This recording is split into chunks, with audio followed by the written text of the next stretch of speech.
I do anymore.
You just say to yourself, I run my mind.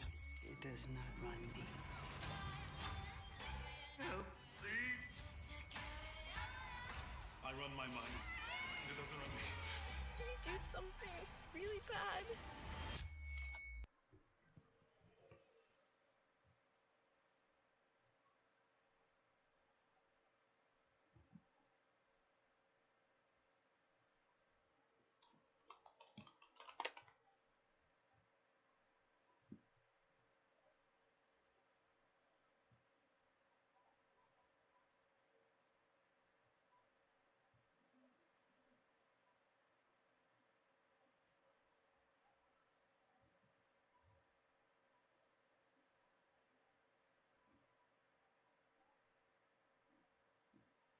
How do I...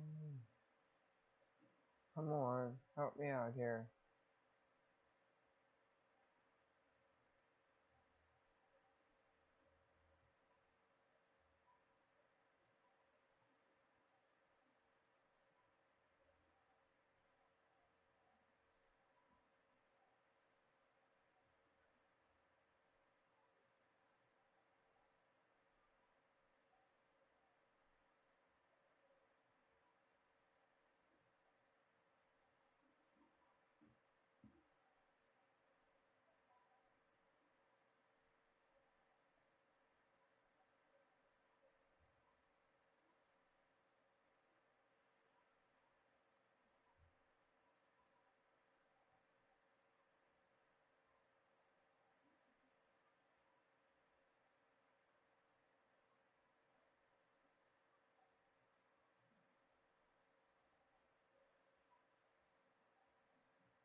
prescription.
Sorry guys, I can't come to lunch.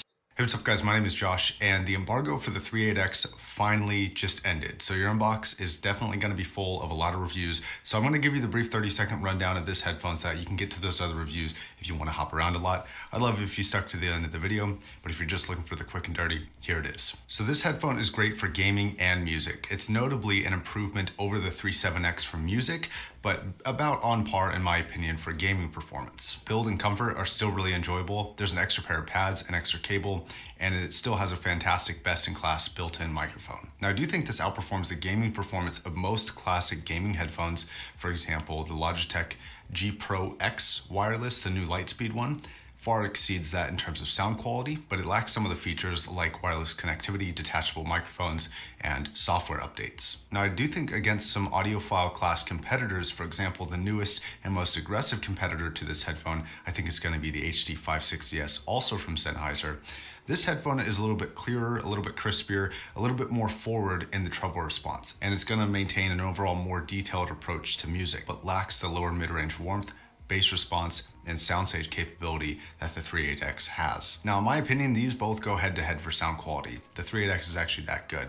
But if you like a smoother performer or you game at all, I would get the 38X. If you just listen to music and want a little bit faster, more clinical sound, get the 560S. So that's gonna be it for the brief introduction. Hopefully you stick around for the full review, and that starts right now. Now to intro this headphone, I think this is one of the few cases where the upgrade in model actually justifies the upgrade in price. They pretty much took everything, in my opinion, that was great about the 37X and improved it and upgraded it in the 38X. They didn't take anything away in my opinion, but they only added things. And in my book, that actually justifies a price difference. Now in my review of the 37X, I specifically stated that I thought they were amazing for gaming and just okay for music. That is actually different here. I think that the gaming performance is on par with the music performance. And I think that not only as a gaming headphone, but as a music headphone, this is actually pretty competitive in the price category. And we've looked just recently at a few options below $200. The 560S is one of them, the 400i 2020 version, and the new SHP 9600. Now for me, the competition between those four headphones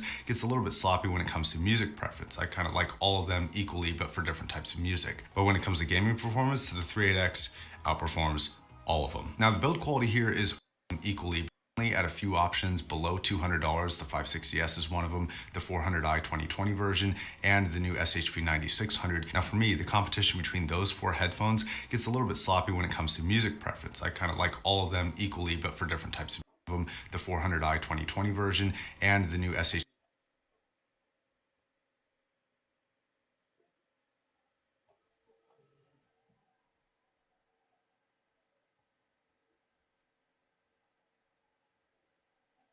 9600.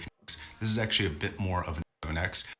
And then on the right side, you have your volume knob, which it's one of those features where you don't think you're going to use it, but I find myself using it all the time, even though my amp is right on my desk, right in front of me. This is just so much more convenient. This does come with a carry bag and an extra set of velour pads, but I actually like the stock fabric pads that they have on here. I'm not sure what this material reminds me of, but it's very breathable, it's very plush, and the overall comfort of this headphone is exceptional. So I do want to briefly mention amplification. I'm actually using a Mayflower Electronics ARC Mark II for this review. This is a unit that outputs both audio and receives audio through the microphone, and it's just simply USB powered. So it's a pretty small and efficient footprint, and it sounds a lot better than onboard audio. There are a number of options like this. I don't know if the additional investment is going to be worth it to every user, but if you're looking to get that last little bit of both power and sound quality out of the 38X, I think something like this should be considered.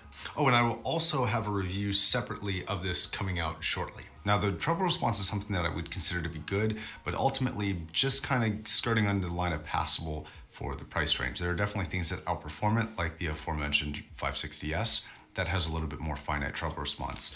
But it's notably not really what this headphone is about, and it actually comes back with a vengeance in some other categories. Now for those 58X owners, the treble response reminds me a little bit of that headphone because it's detailed, it's not too forward, but it's still present. It doesn't completely ignore the area, and it's still got a decent bit of information that you can capture with these drivers. Now this is notably one of the only categories where I think this headphone actually gets outperformed by music by a decent margin depending on which headphone you go to. Now the mid-range is actually the biggest improvement over the 37X and is the entire reason why I prefer this headphone for music and don't prefer the 3.7X for music.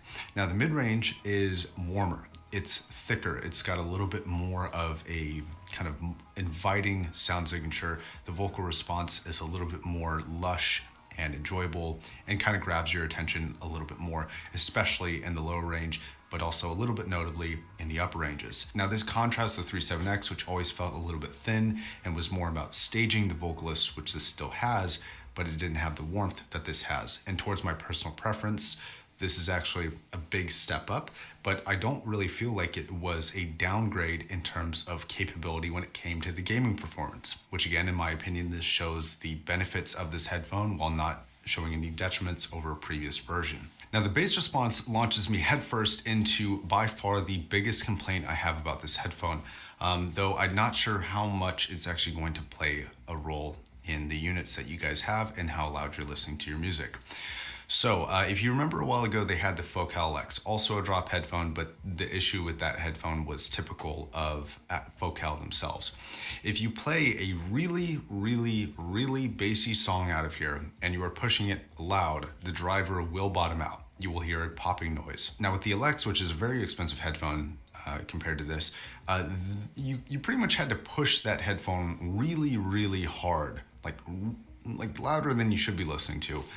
This headphone is still louder than I would listen to on average, but I do know some people who just blast their headphones and you might get some driver popping on really, really bassy music.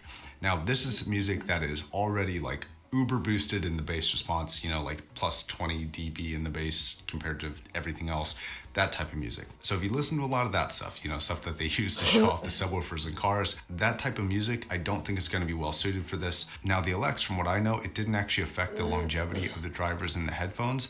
I'm not sure about this. This could be something that, you know, if you do it a few times over the course of a few months, it would create an issue. But I will give Sennheiser kind of the same benefit of the doubt of having them be an audio company first. They do a absolute ton of research into these products, and they probably know about the popping, and that it may be specific to my unit even. That may not even be a trait of the 3.8X, but I did want to bring it up either way. I'm going to give them the benefit of the doubt and assume that this is not going to wreck your headphone, but that is also simply just me affording them the respect that they have built for me personally over time. Now the bass response outside of that I actually consider to be very good, and it's actually a little bit warmer in the bass response and lower mid-range than is typical of Sennheiser, which is nice. And I do like the addition of that. Now it does have a little bit of a mid-bass boost, and normally this actually tends to wreck soundstage, but I actually think in certain cases this benefits it and doesn't really take away from any of the traditional soundstaging experiences, especially for gaming, that I would normally look for. So with that being said, let's talk about imaging and soundstage, because this is probably best in class specifically for gaming. And the reason why it's good for gaming is how the soundstage is oriented relative to your position in a game. So with a gaming headphone, what you want above anything is the ability to tell distance and location from any given sound. That is paramount for actual raw performance. Enjoyability is a whole separate category, but for raw performance, you want that. So you want something that is very surrounding, very obvious what's in the rear, what's in the front, and kind of everything in between. And you also want to be able to locate distance between you. Now, to be completely candid with you, there's a shitload of headphones that do this, like a lot of them. Nowadays, especially audio companies and not so much gaming companies, I'm looking at UG Pro X, are very good at producing this high quality sound staging experience. But headphones like the 3.7X, the 3.8X, other higher end headphones like the HD 800S, those really show you that the capability still has a little bit of headroom and can still be improved a lot. So even among very good headphones, this is one of the best, especially for the price for that sort of sound staging. Now this is going to have I'm going to consider it neutral effects on music. For some recordings, this is very, very good. It fits right in line with how they should be delivered to your head. With other recordings, it's a little bit disappointing, but that tends to be how they are mastered in if they're made for a headphone format or a speaker format or somewhere in between. Now, what Welcome, may I have your attention? Pull up a seat, begin the lesson. Ba-da-dum, let's go. I got that, you got that, we got that, boom. Disney Plus, Hulu, and ESPN Plus now bundled together. The greatest stories and characters, the largest streaming TV library, and exclusive sports. Disney Plus, Hulu, and ESPN Plus. Get all three for only $12.99 a month.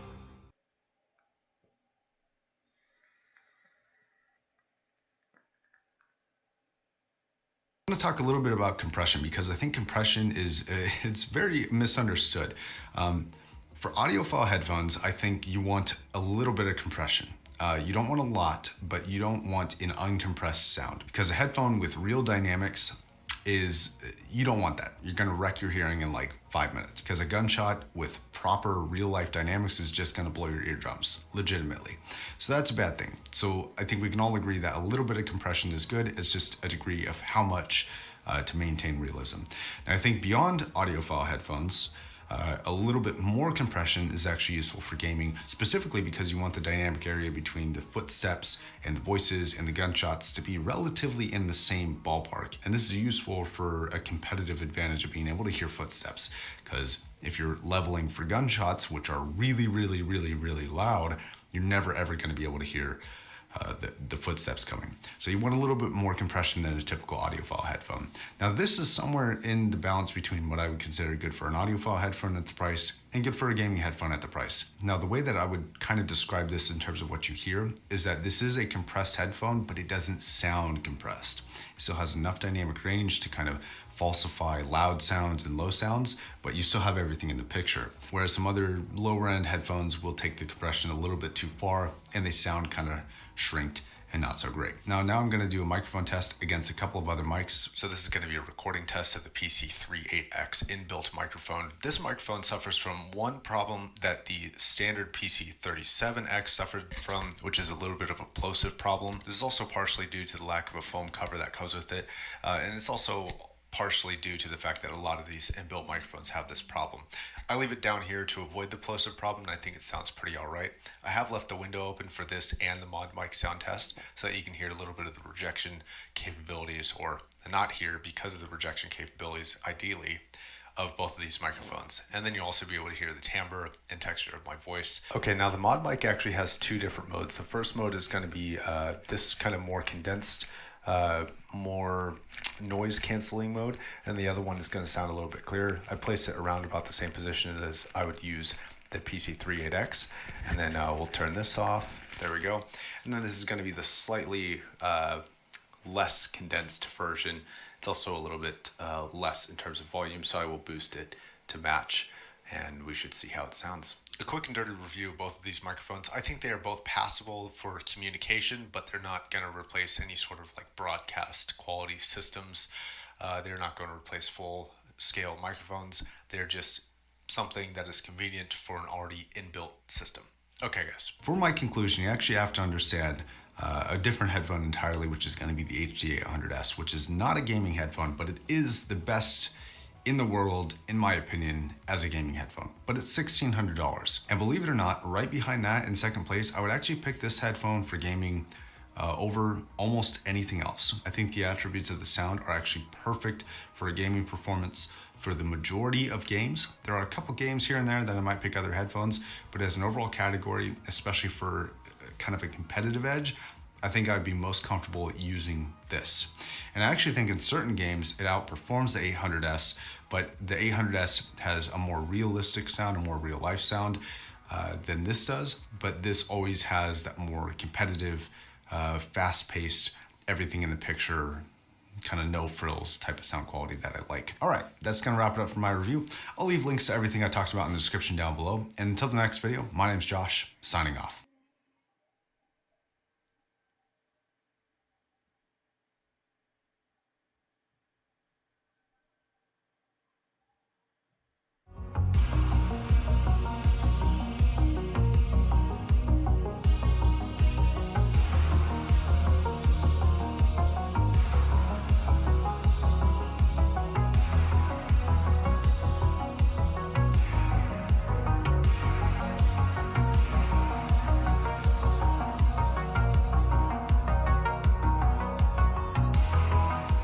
Before we get started, I want to thank Abyss for sending this out for a review. They, of course, like always, are not paying, asking, or otherwise trying to influence my review in any way, good or bad. All thoughts and opinions are my own. Hey, what's up, guys? My name is Josh, and welcome to the review, finally, of the Diana V2. Now, I haven't actually had this headphone for very long, but I say finally because I've been very, very excited to talk about this headphone. This has quickly reached probably top 2 for favorite headphone of all time. I think this is an incredible headphone in many, many ways. So first thing I want to briefly mention is the price. This is a premium headphone, right? This is a $3,000 headphone. It's definitely not cheap, but part of the reason why it costs as much as it does is because a headphone like this is literally among the best headphones on the planet. And the price is reflected not just because they set some arbitrary price, but because of the amount of research and development and the materials that go into this. Now, the reason why I'm talking about the materials is because, simply put, this is the best headphone construction you can purchase for $3,000, period. And it's really all because of an immense attention to certain details. Now, for a couple of examples, the headband extension here is not a normal ball and spring system that you see on so many other headphones or any sort of tension system. It is actually completely stepped down with magnets. Now, it's also small things that an outside viewer may not fully appreciate, but an owner will really love. On the inside of that extension, you'll see the Diana branding, but you also see a very small American flag. And that's because these are very proudly made in the USA. And as an American, I am very happy to have something like this represent the best of the headphones coming out of here. Now, there's other things like the 4 screws on the inside of the actual chassis on either side are actually the mounting guides for the pads that magnetically get placed on there. Now, this whole headphone, including things like the headband extension and the pad system, they feel very industrial. They don't feel like a normal luxury headphone experience. Now, a good comparison here might be the Meze Empyrean. That headphone is going to have a magnet pad structure as well, and that feels nice, but it doesn't feel like this. Now, inside the chassis, you'll find something that is very, very strange for a lot of planar headphones, which is going to be the actual magnet structure. I'm not sure if you can see it there, kind of a thin disc. This magnet is all one piece. So unlike most other planars, which use bars of magnets kind of attached to some sort of chassis or frame, the V2 and the Phi, and I believe the 1266, are just one giant disc that gets machined lines cut through it. But this results in a very, very strong magnet and a very unique magnet. Now, I do want to ask Abyss a question here. Everything on this headphone it's intentional. The entire build, you can tell it's intentional.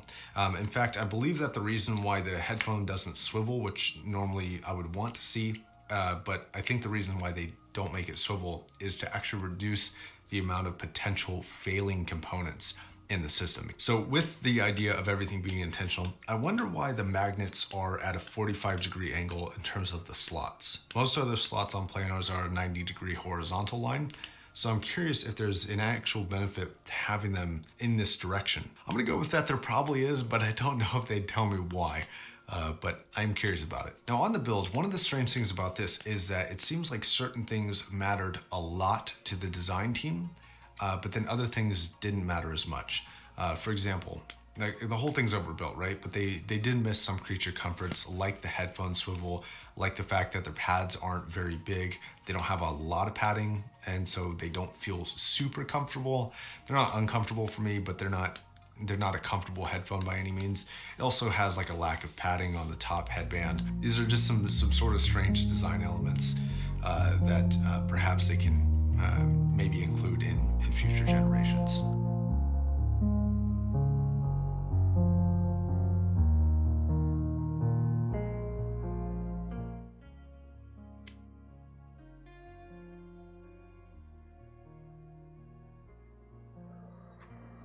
So let's talk about the sound quality. But first we have to address the Diana Phi.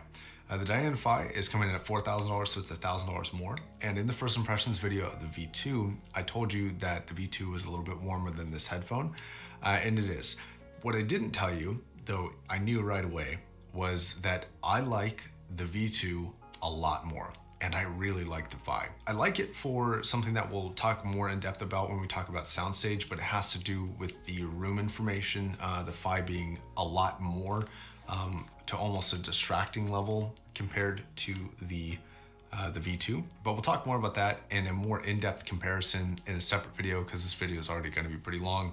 And that video will also be featuring the HE1000 SE. Okay, so the overall sound quality here is a very intimate, very personal listening experience. Now, something that I want to kind of get off my chest here is that every audiophile cliche, every phrase or audiophile terminology that I can approach this thing from, because I feel like I'm obliged to because of the price category, this passes with flying colors.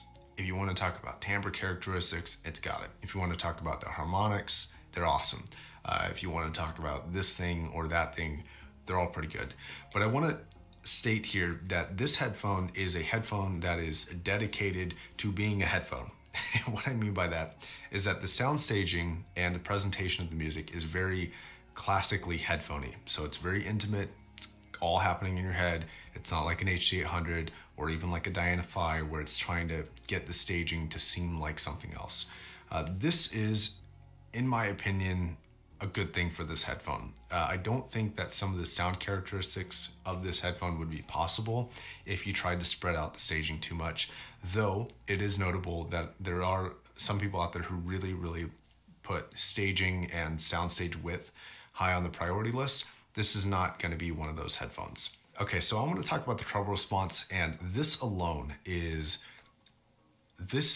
what $3,000 treble response should sound like.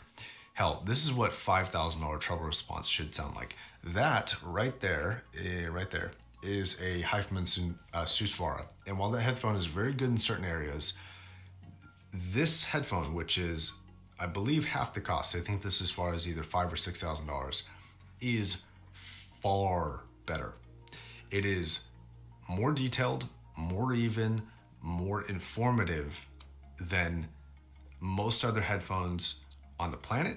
And it's actually so good that I actually have trouble finding defining characteristics of the headphone itself.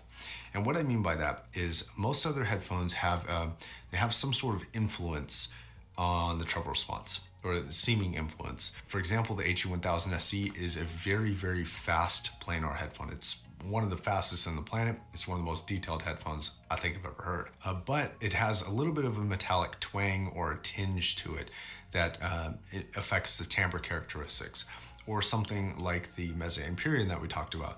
That headphone is very good with treble, producing a very warm and pleasing treble experience, but you basically just get hit with the first layer of information and there's no subsurface information below that. That is something that the Fi has in overkill mode, where it's giving you all of the surface and subsurface information all at once.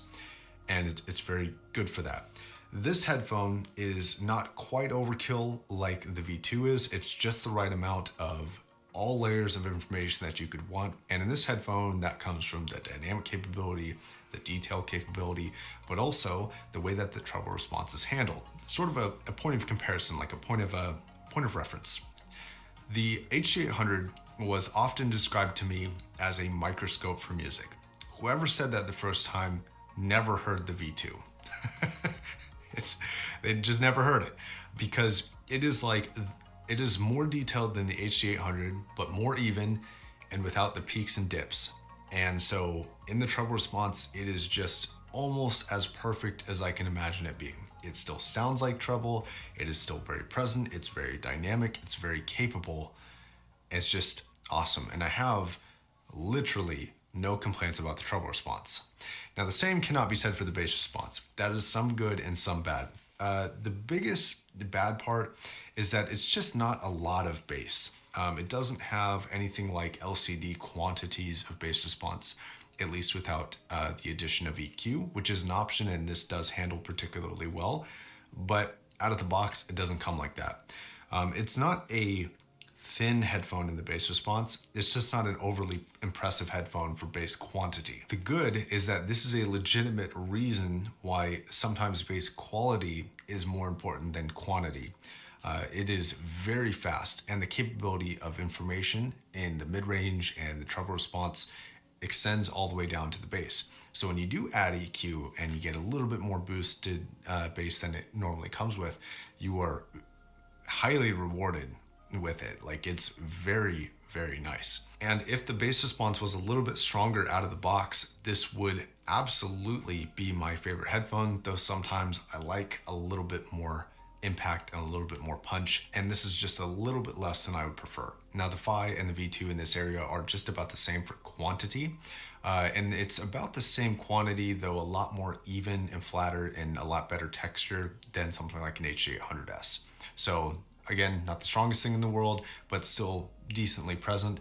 But the 800S has never sounded worse than when you compare it to this headphone. I'm sorry, I'm just thinking about it. The mid-range is perhaps my favorite improvement over the actual Phi. Now this is for a couple of reasons. One, it's a shade warmer, so it's a little bit more lush of an experience, but it's also in conjunction with how the staging operates between the Phi and the V2. The V2 is a very headphoney staging experience, and this is no more apparent than in the mid-range, especially the vocal response.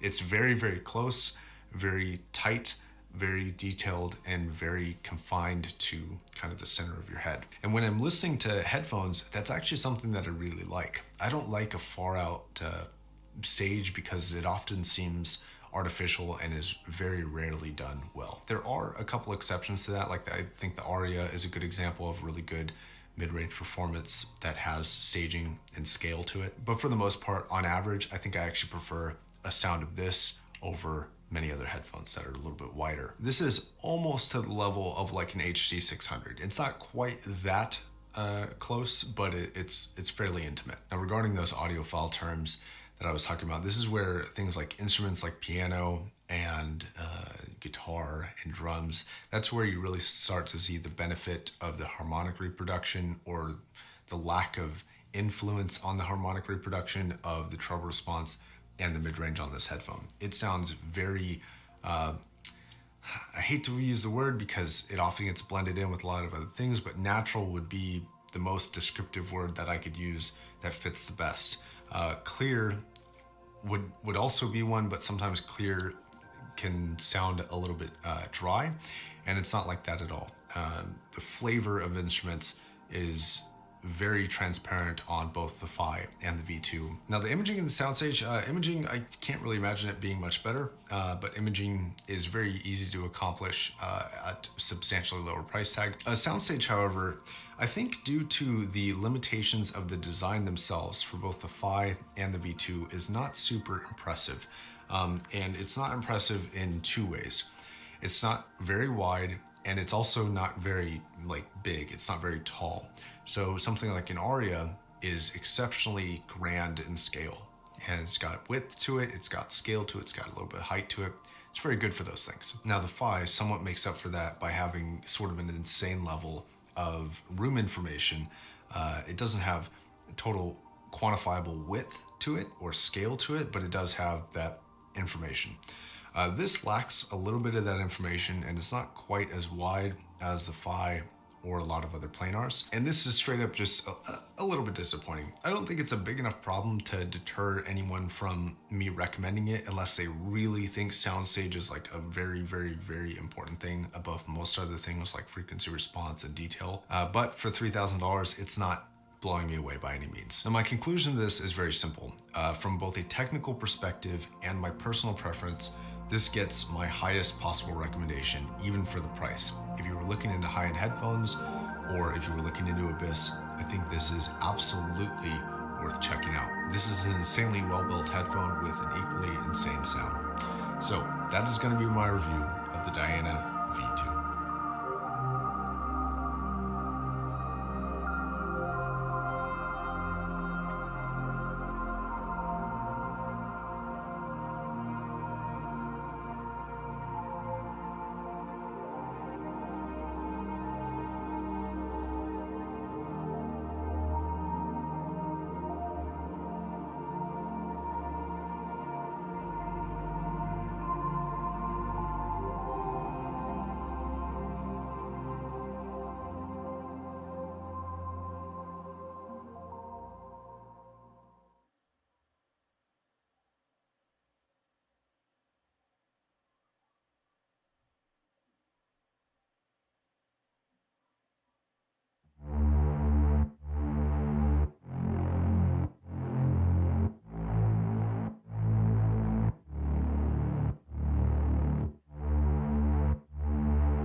Hey, what's up guys? My name is Josh and welcome to the Abyss warehouse. Abyss was kind enough to allow me to film in here and I'm using their facilities, and I want to send a huge shout out to DMS specifically, but also the Abyss team. Now I'm actually in this area for personal reasons and it doesn't actually have anything to do with Abyss. They're not sponsoring, paying, or covering travel, nothing along those lines. So their influence in this review is absolutely zero. But I still do want you to take this with a grain of salt because I'm in their facility using their products. They've been very, very generous and very nice. So take it as you will. I do want to state here as a quick disclaimer to this entire video, I am using unfamiliar equipment with an unfamiliar headphone in a strange place. So that definitely factors into my experience with this headphone, and it's hard to say if it's better or worse because of it. So I am very familiar with the Diana V2 and the Diana Phi.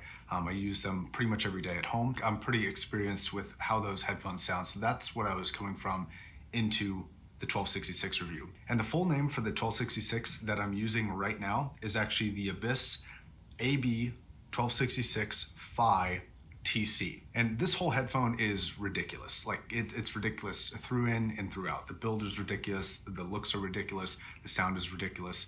It's just a whole lot of ridiculousness going on here. In fact, the build is so ridiculous that they actually ran over one of them with a Jeep. Well, it's a little scratched up, but you know, what are you gonna do? So I want to get some brief specs right out of the way. It's got a 66mm driver. It's about 100 grams less than an LCD4, but it's still about 640 grams, so it's still pretty heavy. It's 47 ohms, which is actually a decent bit for a planar, and it has a sensitivity level of about 88 dB. So what all that translates to is you are definitely going to want an amplifier with this headphone, and it's a pretty transparent headphone like we'll talk about in a second, so you'll definitely want a good amplifier. Also, on a brief side note, the higher end cable for this thing is ridiculously nice, and I just think it looks so cool. Okay, so the pads for this headphone are a strange take. You'll notice on the inside plastic ring that are magnetically sealed to the headphone, there's all these cutouts for the mounts into the headphone. They have these kind of 6 screws that go in there that kind of lock the pad in place onto the headphone, as well as close the actual headphone chassis itself. Now this is very different from the Diana, which is only 4 pins, and the pads are kind of shaped in a specific way to where you can't really orientate them in any other way because of how they're cut. Now these pads are shaped in a way and have more articulation at points to where you can really put this in a place that really conforms to your head and is very comfortable. In fact, one of the strange things about this headphone in general is actually how modular the design is and how modular the sound is because of the design. And I'll explain that a little bit here. So one of the things that this headband allows you to do, while it looks ridiculous, like I said, lots of ridiculousness, it allows you to kind of toe in and toe out the angle of the driver, have the headband spread a little bit further apart or collapse a little bit closer. And all of this actually has a substantial impact on how it sounds. So for example, if you want a little bit more forward imaging, you kind of toe the drivers in a little bit more and it kind of stages more in front of you. You want a little bit more bass, you kind of slide the headphones back and actually reduce the amount of seal you have on the rear of your ear. And it actually, depending on how much you do that, substantially impacts the bass response. You can have it a little bit stronger, a little bit thinner, really whatever you prefer. Now, I want to make a quick statement here, because if you were to grab this headphone and just throw it on your head any which way without playing with it, like if you were at a show or at a friend's house, you're going to get one version of the sound. And that's different from most other headphones where there's not really too many ways they can sound. You just slap them on your head. This has some benefits and some detriments. The benefits are that you can actually specifically tailor the sound to what you want it to sound like within the given range of what the headphone can do. The detriments are that kind of once you set it, you kind of have to do that every time in order to get the ideal sound quality for you. So, you know, if you'd put it on your head, you kind of adjust it, tilt it back and forth a little bit, push it, you know, further back on your ears or push them a little bit more forward. And then when you put it down, you have to redo that every time. And that could be a little bit taxing, I suppose.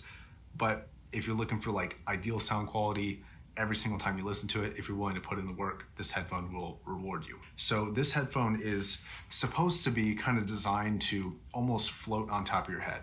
And I haven't been able to get the comfort of it to reach that level of kind of feeling like I never have a really awkward big headphone on my head. So there's not really a whole lot you can do for comfort in general for a 640 gram headphone. They're almost always going to be a little bit more taxing than a lightweight headphone is to wear. Now, from my personal experience, they have made the comfort a little bit better since the last time I heard it a couple years back at a show, but it's still not a fitment type I particularly enjoy.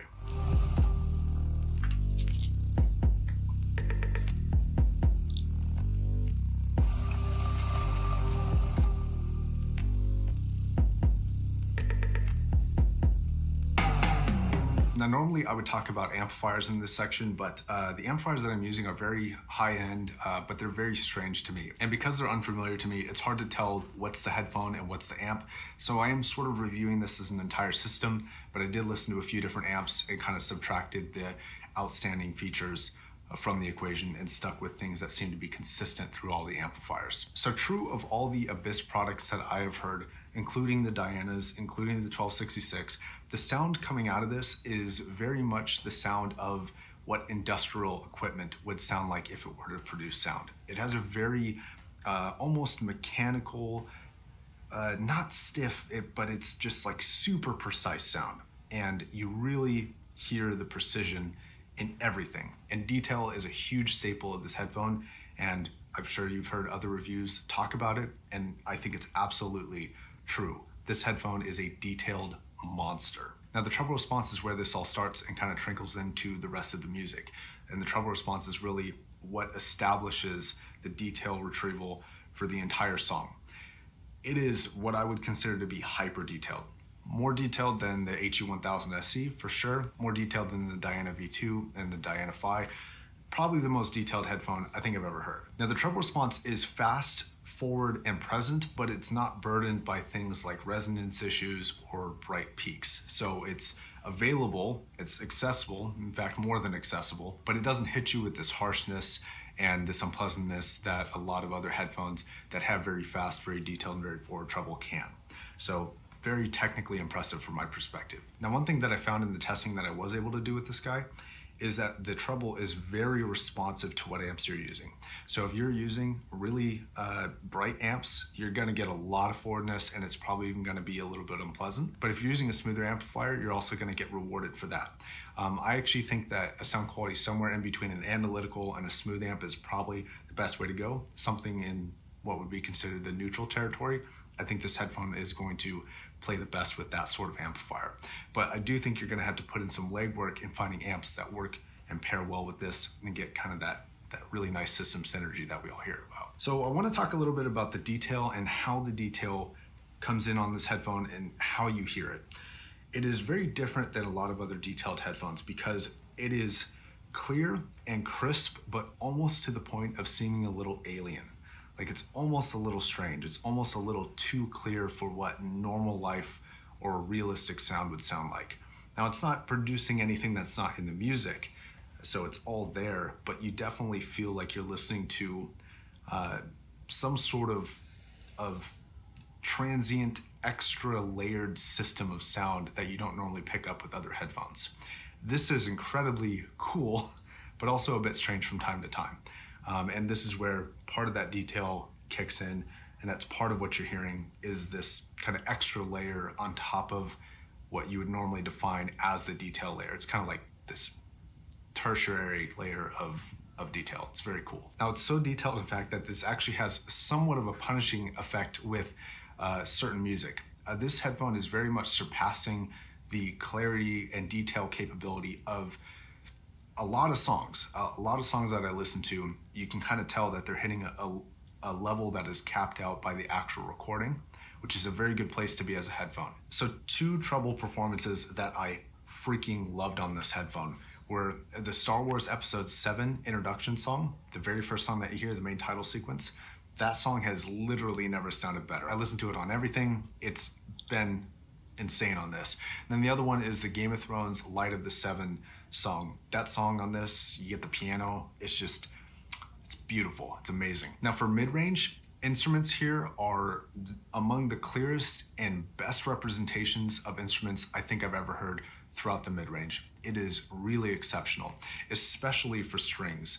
So you get the dexterity of tonality, you get all the detail, all the crispness, and all the placement benefits of this headphone over something like a Diana Phi, for example. That's got all the detail and the tonality and the richness, but it doesn't quite have the placement capability of the 1266. And so you get the richness of cellos, but you get the sweetness of violins and the way that they collaborate and play together. That's one of the things that made that Star Wars introduction song so good, was how clear and defined everything seems. Okay, so vocals are one area that I actually have a slight problem with, and they're actually not my favorite on this. One of the problems with having a sound signature that is this detailed is that specifically within the vocals, they seem a little bit unnatural. They don't seem warm and inviting like real life often can. They seem very detailed, but you can tell that you're listening to a processed version of a human voice and not an actual human voice. And there's a little bit of a difference between a super well-defined picture like this offers for vocals, like they're incredibly clear. The tonality is okay. The separation factor is astonishing, but there's something about the way that the top end plays with the kind of S notes and the crispiness of a human voice that you don't normally pick up with your ear when you're talking person to person. But this headphone just displays that in a very detailed but slightly unnatural way to me. Now, there are a few exceptions to this, like May It Be from Enya, vocalists that have kind of a natural sweetness and softness to their voice, and they have a recording that can capture that. This headphone is excellent with. But on the more detailed and more clinical stuff like Cecile McLaurin Salvant, I think it hits a little bit of an unnatural kind of flavor for me. Now the vocal response here, I think for the kind of high-end price range, I actually prefer something like a LCD4. It's not quite as loose as the Empyrean is, but I think specifically for vocals, I prefer something like an LCD4. It's definitely a thicker sound, but my personal preference aligns with that, even though this is more detailed in the vocal response. Okay, so the bass response is insane. It does not have the mid-range bloat of something like an LCD4. It doesn't have that thickness to it that the 4 has. This is a very clean, but very deep bass, especially if you position it right. Now, one of the things you can do with this headphone to get more bass is kind of angle the drivers a little bit forward and actually leave a little bit of a gap behind your ear. Not a ton, just a little bit. And the bass hits like so low when you do that. It's so comfortable and it doesn't feel unnatural to wear it like that, but it's real low. It's so low, in fact, that I can feel the driver moving at frequencies that are lower than my human hearing can get to. So, you know, you can kind of feel like 10 hertz, 15 hertz, even though you can't really hear it. Now, a brief comparison to the Diana Phi, the bass response on here is far superior to the Diana line. That's one of the big benefits to go with this over the Phi and the V2 is the bass response. It's much deeper. In the price, I would say that if you're like a real bass head, this probably isn't going to be your headphone. It plays bass really well, but if you just want to hear bass, you don't want a ton of top end, there are some headphones that I would probably direct you towards that are not the 1266. But as it stands right now, I think it's a pretty good, very clear representation of bass, and it comes at it from a very fast and ultimately transparent style of bass delivery. It's not going to be for everybody, but I think for the right customer, someone who likes the more analytical sound, this is going to be perfect. Okay, so imaging and soundstage. Imaging is ludicrous, simply put. Soundstage is it is kind of hard to compare, actually. If you were to compare it to something like an HD800, you're almost talking about different sound staging systems. They play differently. Now, if you're going to measure width, it's not as wide as an HD800. However, it's significantly larger and has significantly more open space and airiness to the sound than the 800 does. And a big reason for that is the delivery of the instruments and the scale of the instruments and the scale of the song itself. So with the 800, you're listening to little minute sounds. They're far away. Yes, they've got that soundstage kind of party trick with them, but they're crispy little small notes. This is not that wide, but it's far more open, it's far more spacious, but it's got the scale to the instruments. So a few soundtracks that this was really exceptional with was like the Blade Runner 2049 soundtrack and the new Tenet soundtrack.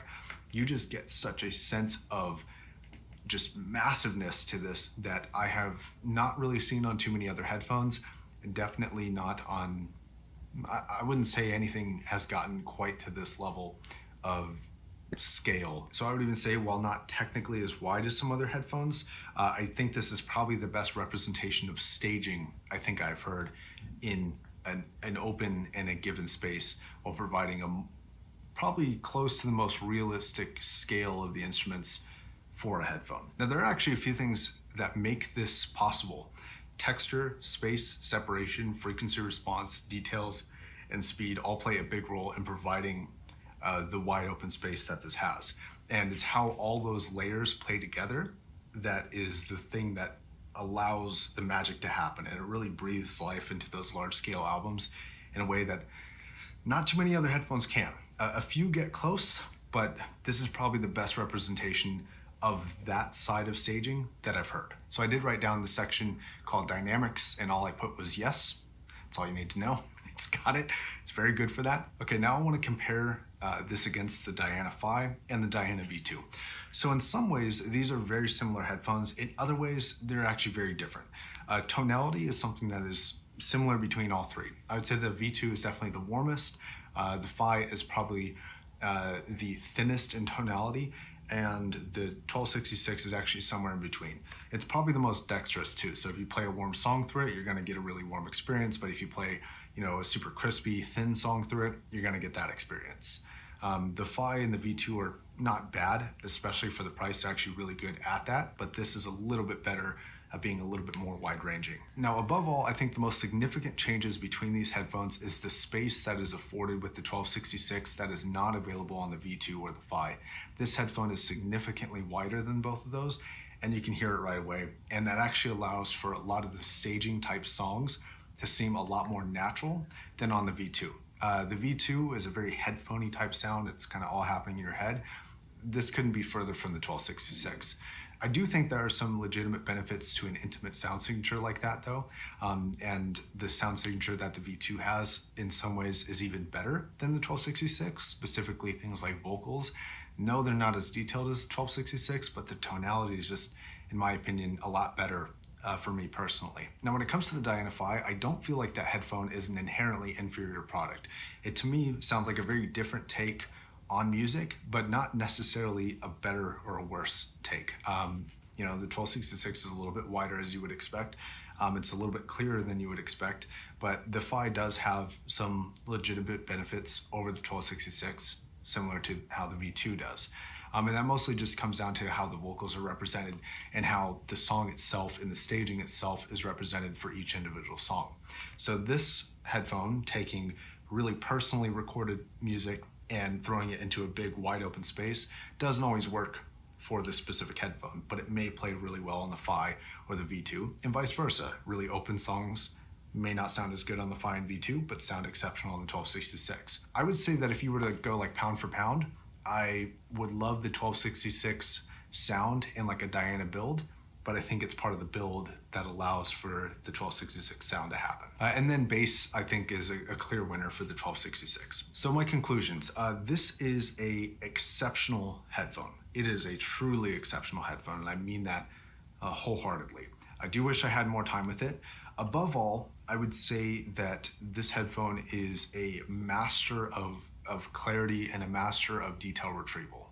And I think if I were to assign like a catchphrase to the 1266, it would be Abyss 1266, miss nothing, because that's exactly how this sounds. You really don't feel like you're missing out on anything at all. Everything's in the picture. I think the build, in terms of construction, is exceptional, but there are some things like the comfort that I do think need a little bit of work. Perhaps we can see some more comfort features added in future generations. But if you're a detail slut, this is right up your alley. Okay, guys, I think that's gonna wrap it up. Thank you very much for watching. I wanna thank Abyss again for letting me kind of use their space. And it's been quite nice to be able to see such a high-end company's warehouse for equipment of this level of precision. It's pretty cool. And until the next video, my name is Josh, signing off.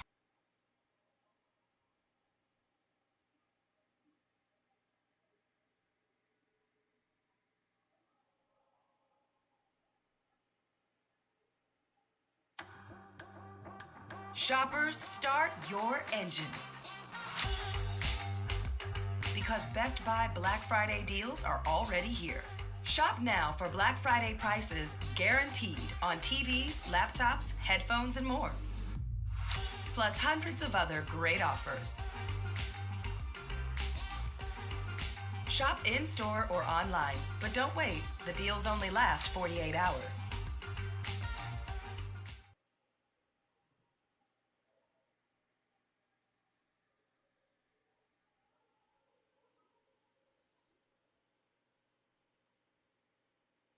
Hey, do you want to save money when you shop online? You should click right here and download Honey. No, no, no, no, no, no. Don't click there. Click here. Click here. Click it! Skip now and you won't learn how to download Honey and save money at thousands of stores online, which, again, you can do by clicking right here and adding the Honey button to your browser. Click the Honey button! Click it. Click the button. You can watch that how-to whatever video later, but that how-to video won't give you gift cards, but Honey Gold will. Click here for Honey Gold. Save money. Click it. Are you tired of paying full price for makeup, kids' toys, shoes, kitchenware, lipstick, smart home stuff, not smart home stuff, tech stuff, play stuff? I cannot stress this enough. You, clicking the button right here, can download and install Honey in like 10 seconds and save money at more than 30,000 online stores. You don't even have to do anything. Honey searches for coupons automatically. All you have to do is click right here. Honey says your money. Click the button. And Honey has drop lists.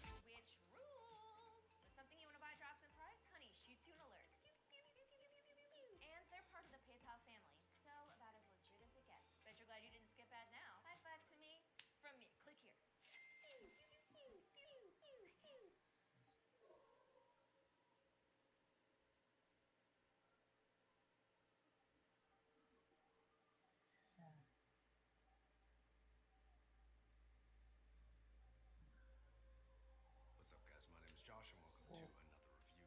I gotta apologize for my voice. It's a little hoarse right now. I'm still getting over whatever it is I had. Alright, so the Aria. This is not a perfect headphone. It has a lot of flaws. It has a lot of things that are not up to par with other headphones in its price range, because this is coming in at about $1,600, which is really quite pricey. The interesting part about this headphone is that from pretty much the first day I heard it, which was actually a couple months back ago now, I knew it was going to be, up for the #1 contender spot, definitely top 5, maybe even top 3. And to review, I really wanted to make sure that I had a good understanding of what this review was all about. And I'm going to go a little bit more in depth in this review than I normally would. So I want to send a huge thank you to Israel for loaning this to me for review. Israel is a patron of mine. If you do want to support me on Patreon to get early access to videos like this one, there's a link in the description down below. Now, a similar thing that I had to say about the HE1000 V2 was that it's kind of hard to complain about the build of these devices because they're really pretty comfortable. And, if they're lightweight and, they're comfortable when you're using them, it's kind of hard to talk about quality. Although it is also fair to say that at a $1,600 price tag, you would expect something of fairly high quality. But even something like the lower end, a fraction of the price Sundara actually has better build quality than the Aria does. It uses metal on the actual ear cups and on the ear brackets, and this is kind of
Coach Kevin. Here it is. I'm going to open it up. I got some proof. Gonna do a quick opening of this. Our first check, so we're super excited. By UPS, and just So let me open this up. but again, Go ahead and open up.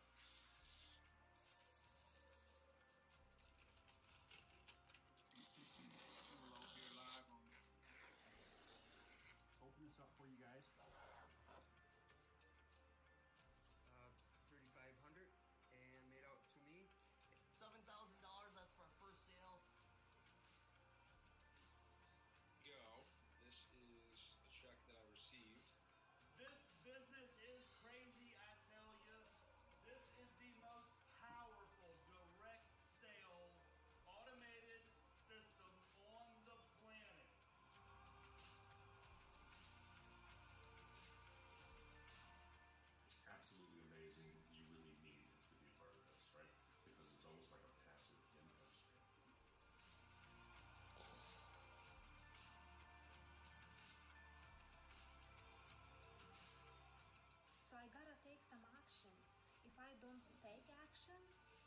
gonna happen, right? This is one of the really cool ones. $7,000, that's for our first sale. $5,260.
shopping cart. It's super easy to use and it's free. So do yourself and your wallet a favor and try Wikibot.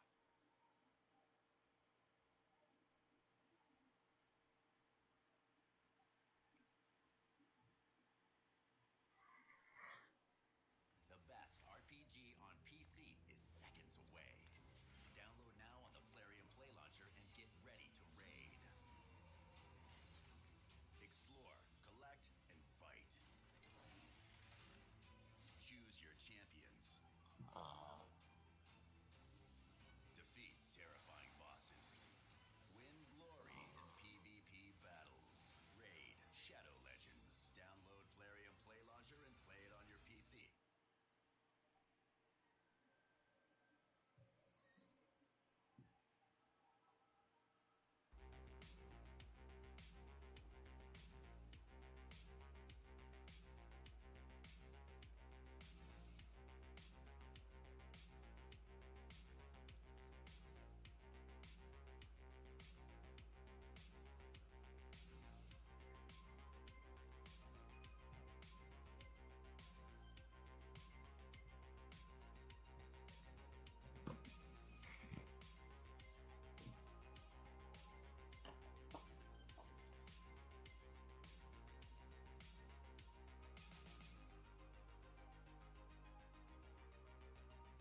Halloween costume contest and the prizes that are on the line and the bragging that comes along with winning. It's gonna be incredible. And this was your DSM News. Are you tired of paying full price for makeup, kids' toys, shoes, kitchenware, lipstick, smart home stuff, not smart home stuff, tech stuff, play stuff? I cannot stress this enough. You, clicking the button right here, can download and install Honey in like 10 seconds and save money at more than 30,000 online stores. Click it here. Click it! Click the Honey button! You can watch that how-to whatever video later, but that how-to video won't save your gift cards, but Honey Gold will. Click here for Honey Gold. Save money. Click it. You don't even have to do anything. Honey searches for coupons automatically. All you can do is click right here. Honey says there's money. Click the button. And Honey has drop lists, which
tippity top of the mountain, and I'm literally only halfway up.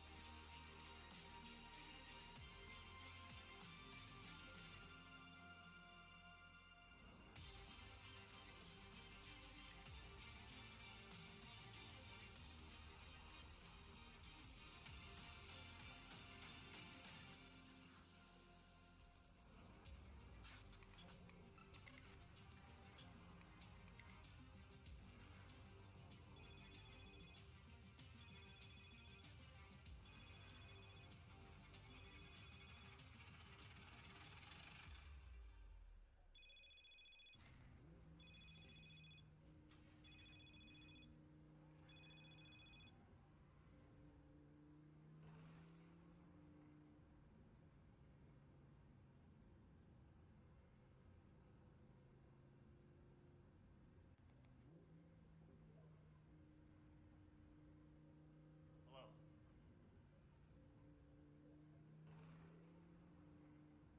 I paid you all the money for the intro. Yeah, this is an awkward time. What do you mean? It's because I just played the intro. I'm in the middle of my stream. Talk to my accountant. Yeah, all the money was wired. Yeah.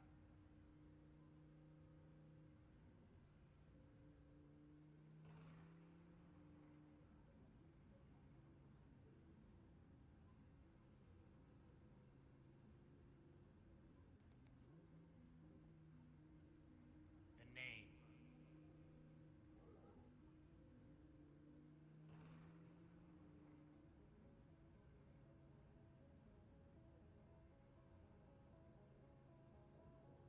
Is Doctor.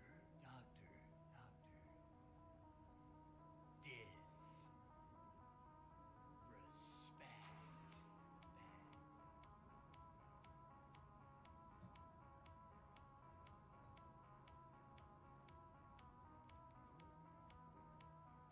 And you're looking at the two-time back-to-back 1993, 1994 blockbuster video game champion and true international video gaming superstar.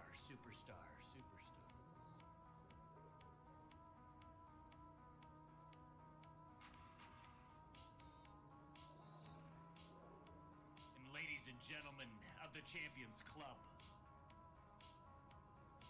Doctor, I fucking love you.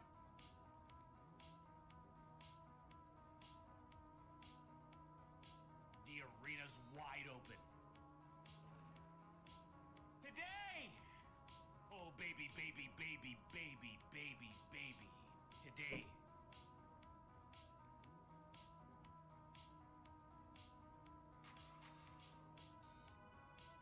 Oh shit, it's the doctor!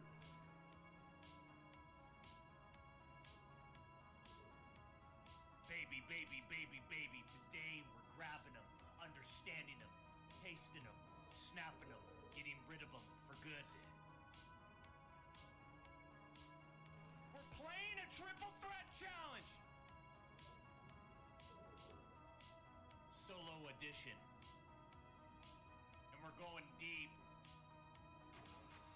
If needed. To get a check mark on every single box today. If we have to go deep, we're going deep. Into the night. Please. Tippy-tap-toe through the entrance into the arena, please.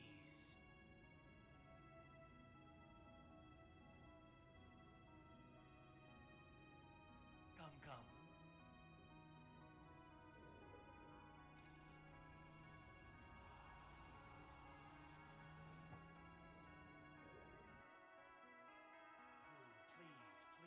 Please, come right through.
tail drip down the back.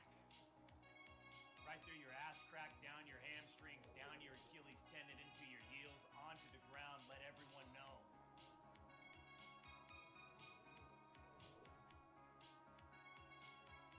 Welcome to the Champions Club.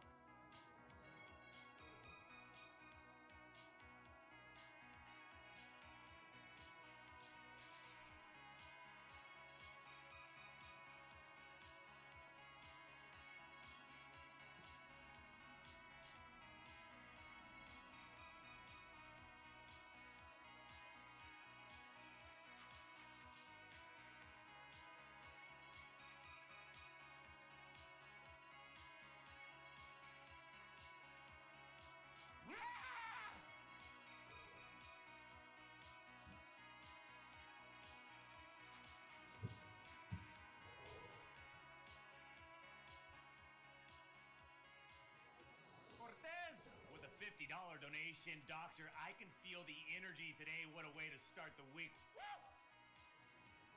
Says Cortez with a $50 donation. Much appreciated. Obi-Wan Jernobi, thank you for the $15 donation. Hey, Doc, happy birthday to Layer Cake and my son Everett.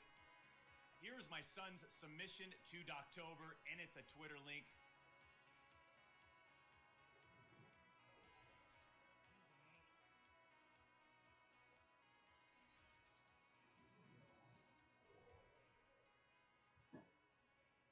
I'm telling you right now, champs. So we sold out of the costume, which is fantastic news because I got a feeling Doctober is going to be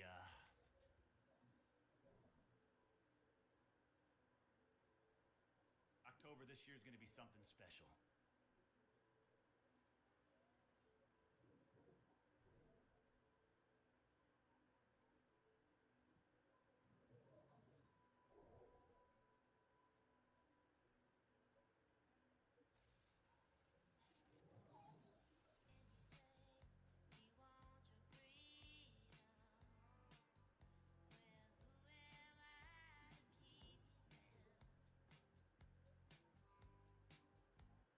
Yes!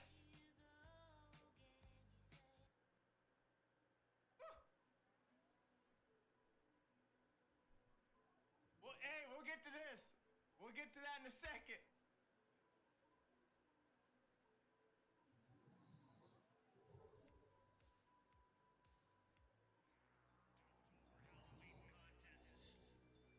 Which individual out there has got the violence, has got the speed, the momentum, the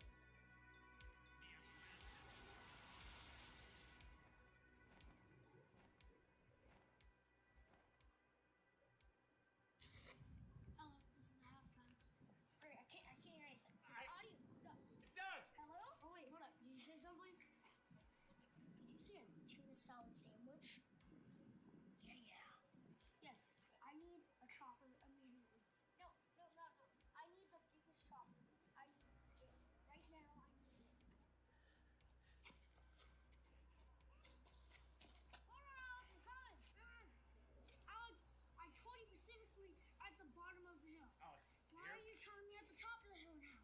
We need a big What's your problem, professional Alex? here. Not like I need that purple platform stuff.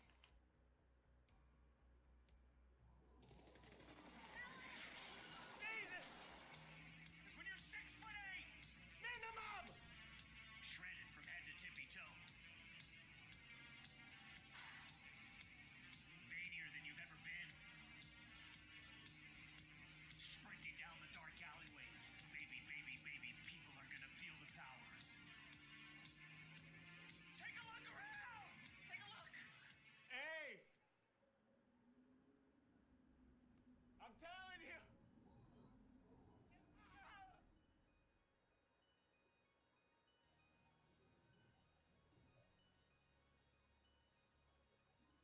I'm telling you, Doctober is gonna get heated this year, and it's only what? What's today's date? The 12th? We sold out of the Halloween costume. Submissions are already being submitted.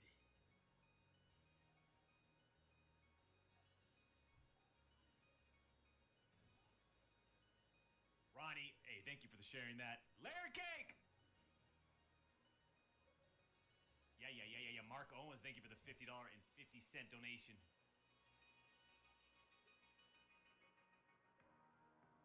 VSM. Back-to-back 50s.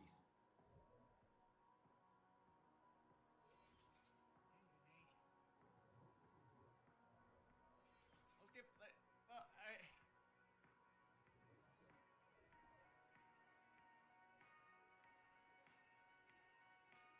watch out for Rogue Company this week.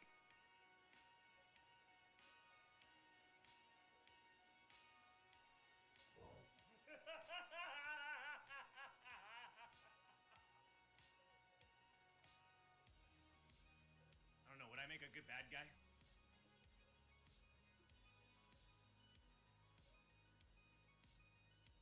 Dr. York, bad guy. Because I dominate?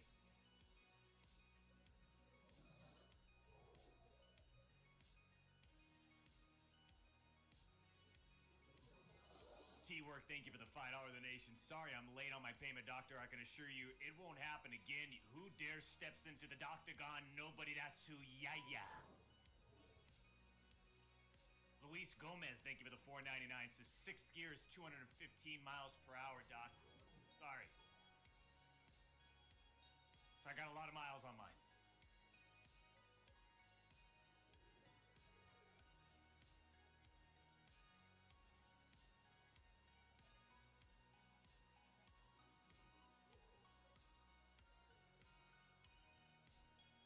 I mean, you can go to championsclub.gg and get that same one right now, man.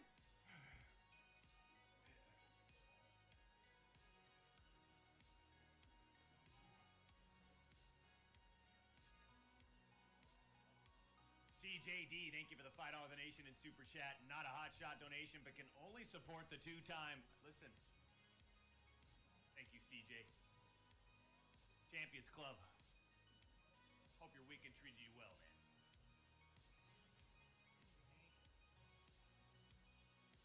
Not sure who watched the NBA Finals last night.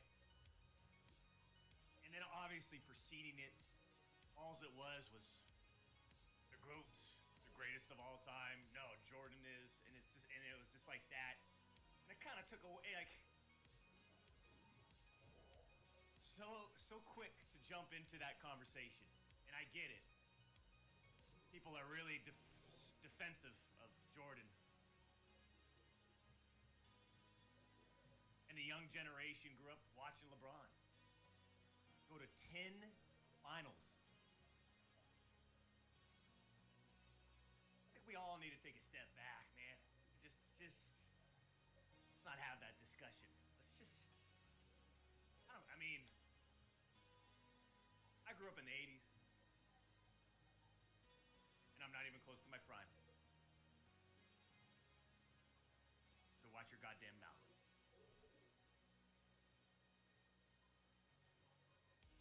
Watching Magic Johnson. And then that transition out of the Magic Johnson days into the Jordan years. And then the Jordan years to the Kobe Bryant years and Shaquille O'Neal. And then, but LeBron kind of started there early. Anyways.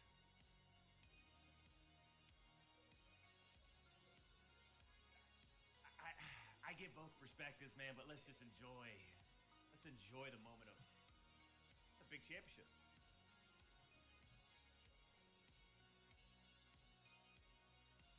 Hey, by the way, since the LeBron James realistically has entered into the conversation, I thought I'd share something with you guys.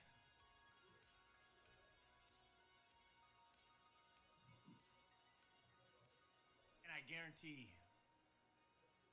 this was given to me. This was actually given to me when I was college basketball. You know, silky smooth.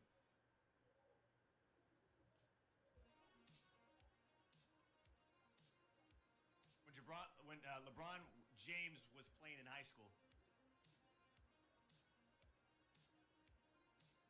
authentic talking the real deal. I'm not talking Nike Swingman. I'm talking authentic, real.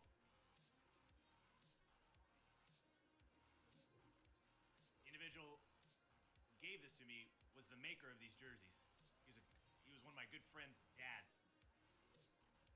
Anyways, I need to get it framed now. It's at the point where this thing needs to get framed, needs to get properly situated. You know?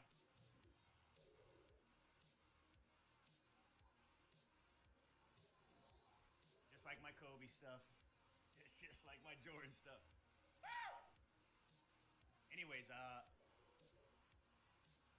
an official LeBron James jersey, and I still have that bad boy. And I thought I'd just share that. Yeah. There's a company called OnSport that made his high school jerseys.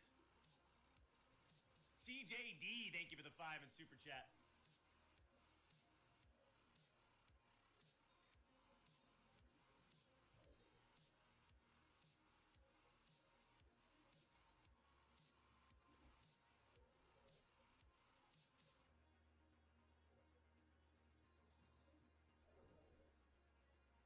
Look at the wrinkles in that bad boy, says Dom. It's been folded up in a box and isolated.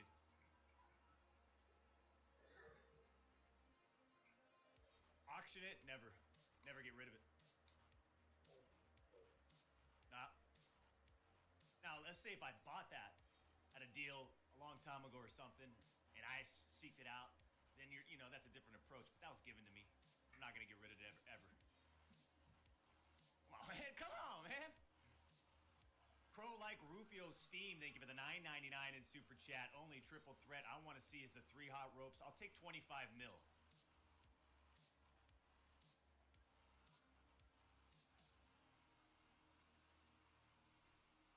Right around 25. Now we're talking.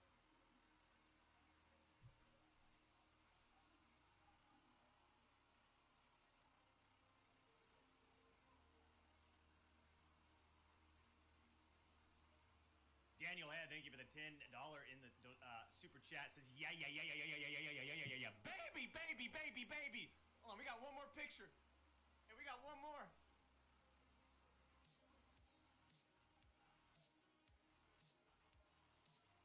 Hey, Champions Club. Isn't it incredible? Isn't it incredible?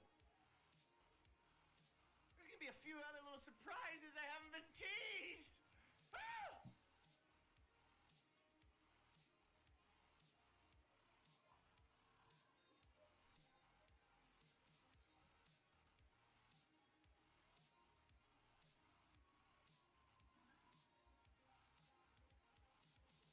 Coco Bean, it's Westfall. Brandon, Veteran, Hellboy, welcome. Philip Shaji, thank you for the 40 in super chat.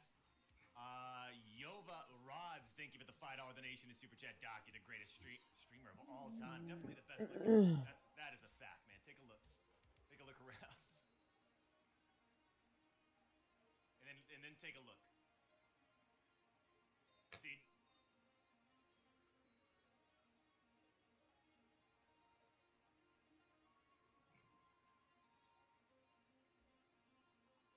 Rogue Company, I'm excited.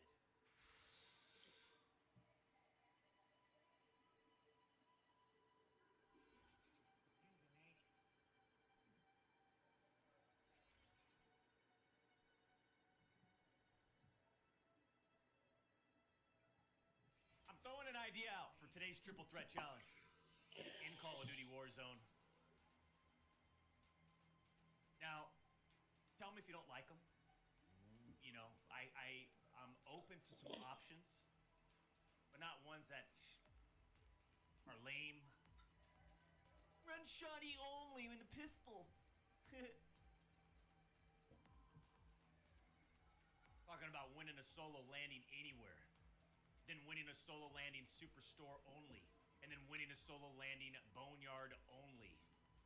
For the first drop, not the second one out of the gulag, or your second one because then the gas might have already swallowed it up. So let's get all those logistics out of the way, the details about when we enter the game for the first time, we're landing Superstore or Boneyard or anywhere of my choice.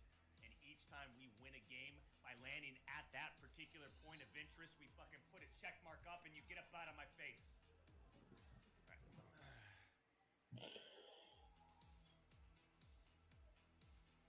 Solo, solo, solo, whack!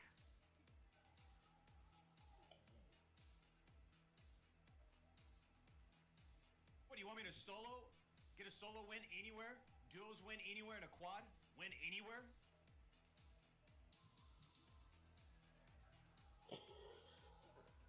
How about a solo, duo, trio? Look at this, we're already in an argument now over my idea for today.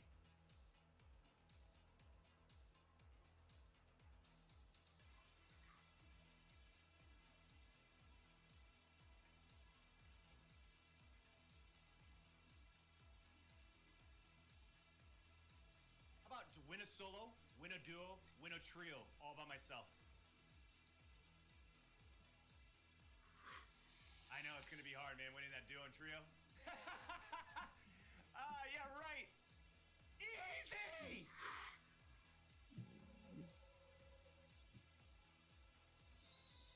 Philip Shaji, thank you for the 40 rupees. Man, you guys are too generous today. A lot of donations, a lot of people committing to the Champions Club. I appreciate everyone.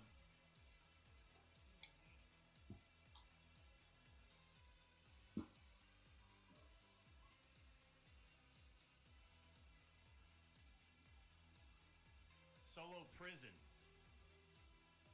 A lot of prisons in there, man. So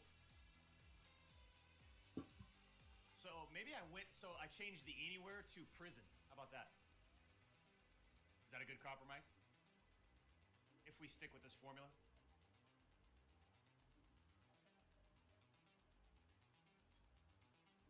Today's gonna be a big day, I'm telling you, man. And the command center's healthy and it's thriving. No drop frames, and I mean, solo, duo, or trio?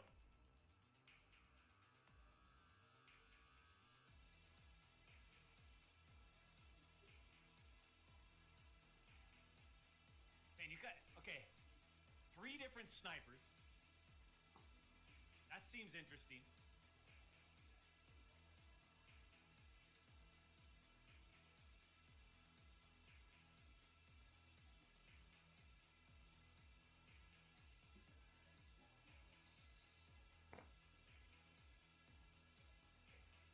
I'd like to give a shout out to Layer Cake. Happy birthday, says Crooklyn in the chat. A lot of people like the solo prison. Okay, so we have 3 options to land each game. I like that. Let's lock it in. Fire it up, let's get locked in.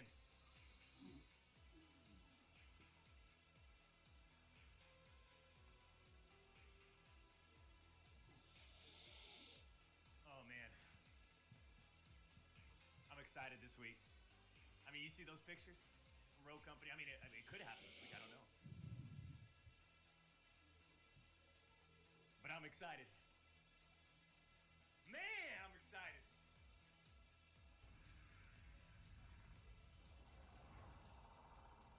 Champions Club, you don't understand the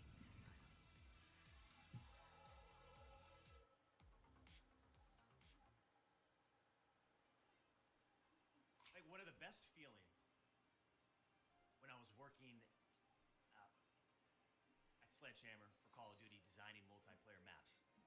One of the best feelings was completing a blocked world and then playtesting it.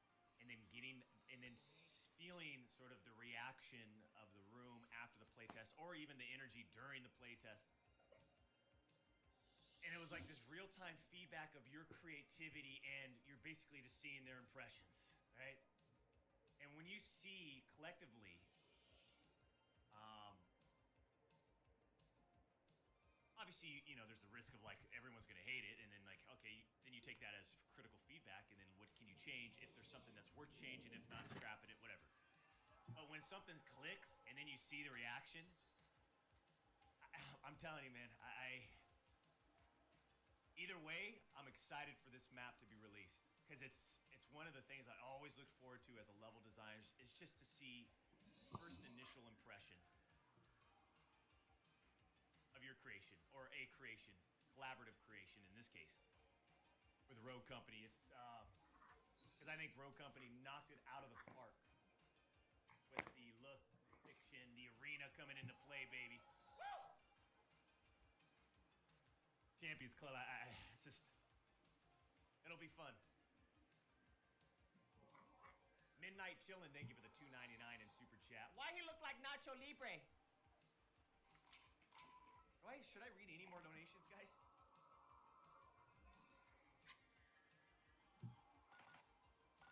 Solo, no sound.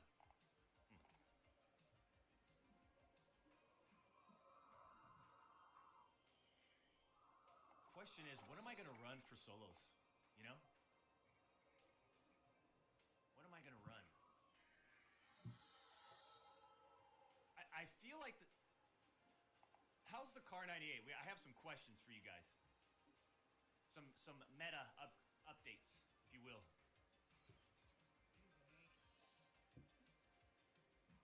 Peter William with a $10 donation. When we playing duos, Doc?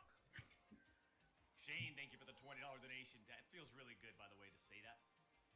Now I know why Greek screams it out loud every single day right when he wakes up from a nightmare.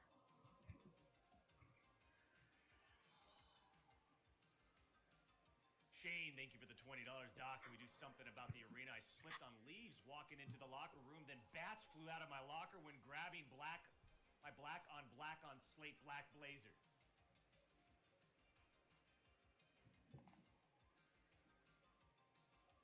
Doc, I only got one win in Warzone. Help me. Sure, delete it.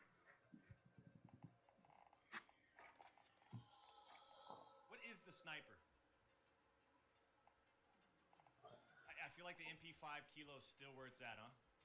I just wish I had the red or the blue dot.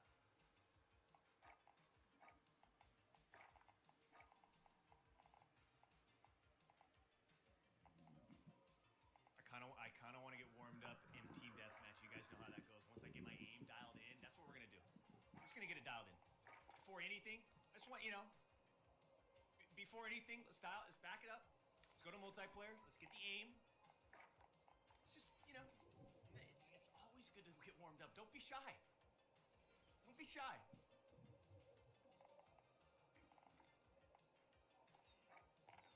Easy. Get warmed up. Daniel He, thank you for the $20 donation in super chat. MP7R700 says David Birch in the chat. That's an interesting loadout. MP7R700. I like the concept. It's almost like you're just putting a lot of power to medium range. A lot of threatening power to medium range. Threatening athletic power.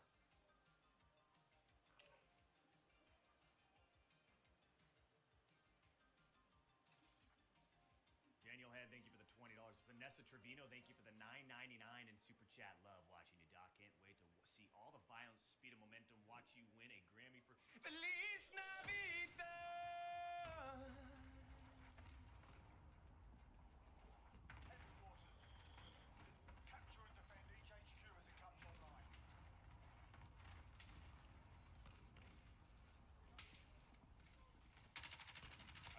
I hope that this is just the server.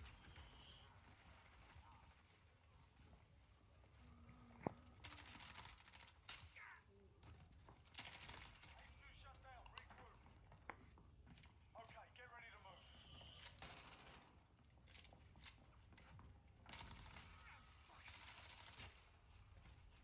All I need is a couple of these.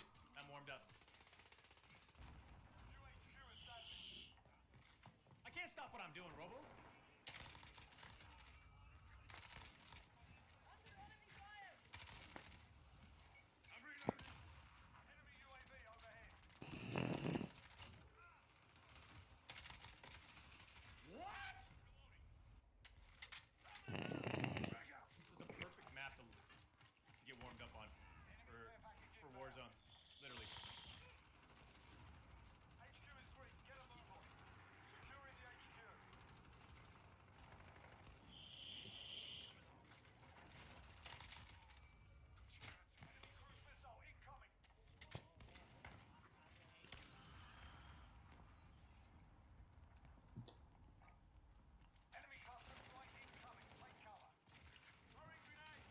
triple threat.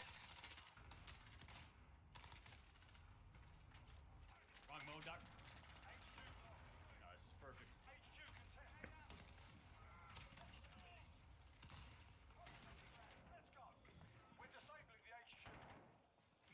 just don't know why I'm getting heavy orange boxes, you know? On multiplayer. What is that?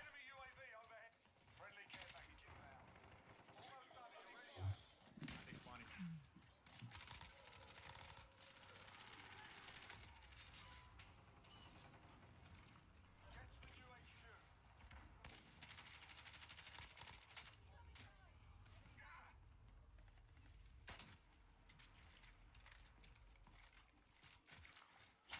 Get the fuck out of the game, man! Go play something else, you pussy! Enemy at the back alley.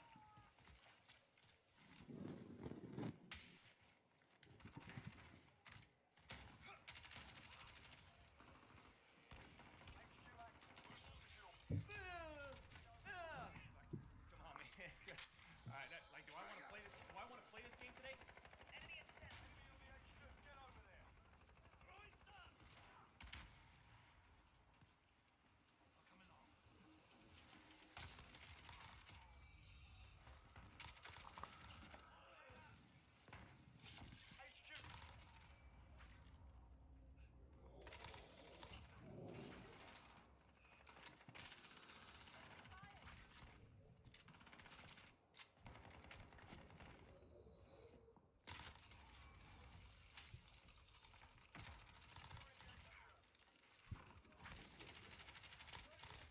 How does he fucking win that?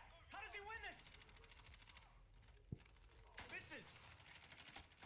There's no way. He's jumping and I'm pegging him and that doesn't affect his flinch.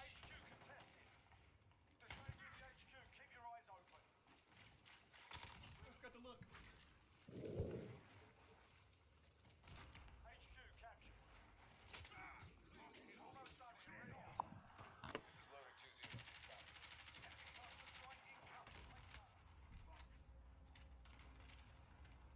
Amazing.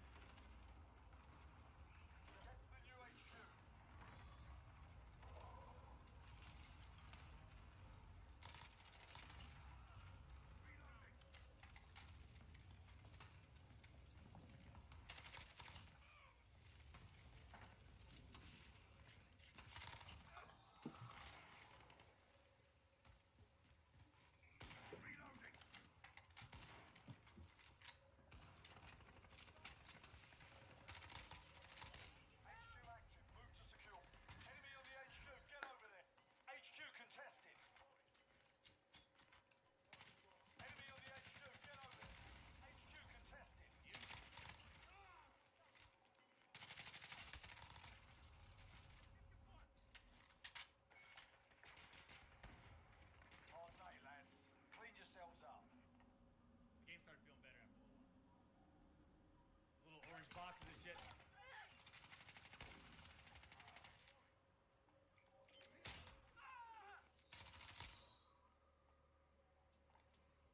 Okay.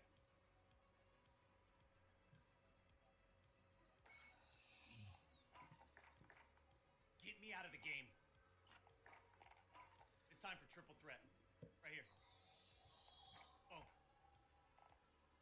Alright, ladies and gentlemen, here's the triple threat challenge for today. Winning a solo, landing prison. Winning a solo, landing superstore. Winning a solo, landing boneyard. However we win those, I don't know.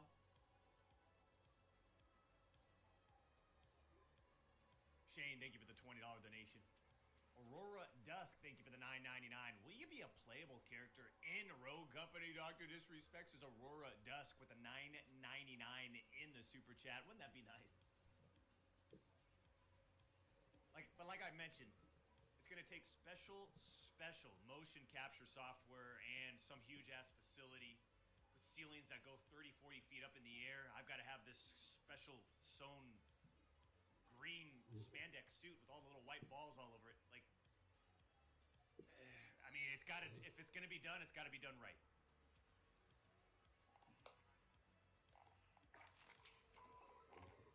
Okay, baby, come on!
chat. Doc, I make whiskey with Gold Bar Whiskey in San Francisco. How can I send you bottles? You send them through a truck or a private jet.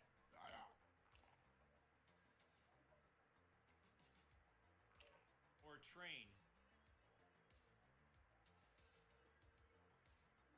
Doc's mic sound weird. Does it? Let me know. I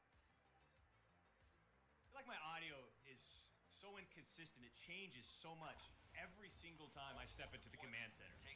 I don't know how it happens. I don't.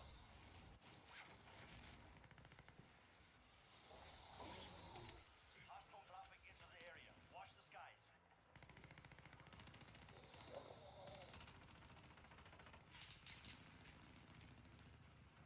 Well, the rules apply. Thank you for the 1999.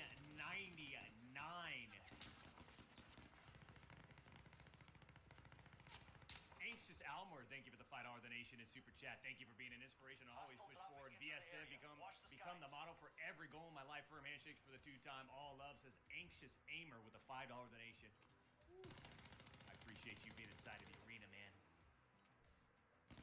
Patrick McGowan, thank you for the $9.99.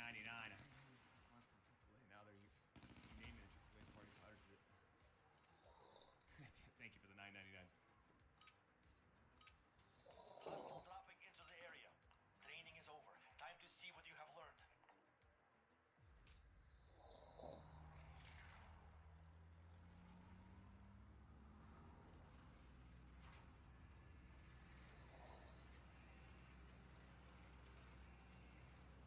I do feel like my audio is off today, though.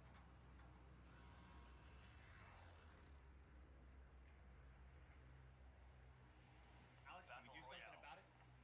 Be advised, gas is closing in. Proceed to the safe zone. All right. Go. Right up top, the triple threat challenge begins, ladies and gentlemen. I don't even know where Castle is, or prison. Is it prison? There it is. Okay, we got there. We got this. Let's see what we got. Mark Owens, thank you for the $50 donation. That's like having Mike Tyson's first fight gloves. Priceless. It's a big one, huh? Hey, Mark.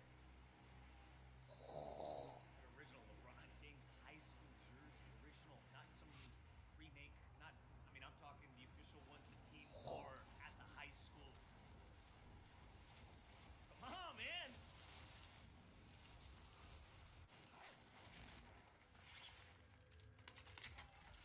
You're clear to engage all targets.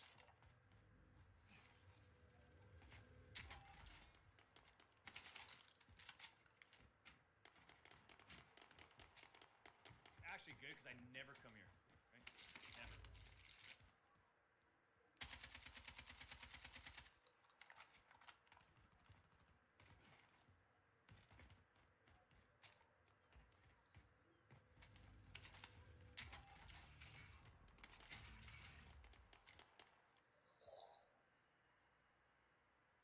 Oh!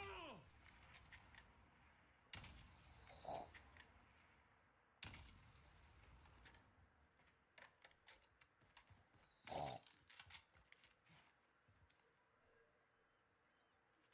don't know if anybody landed here with me. I got a feeling someone did.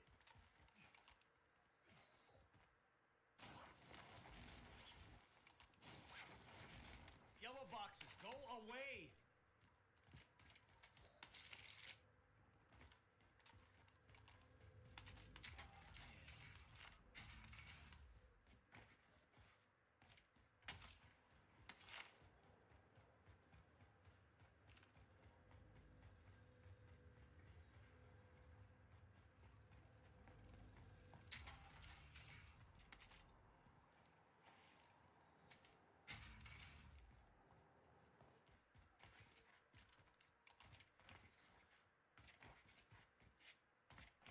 Hey, get a quick loadout?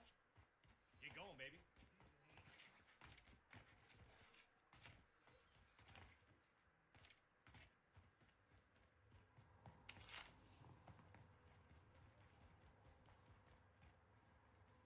Up or down?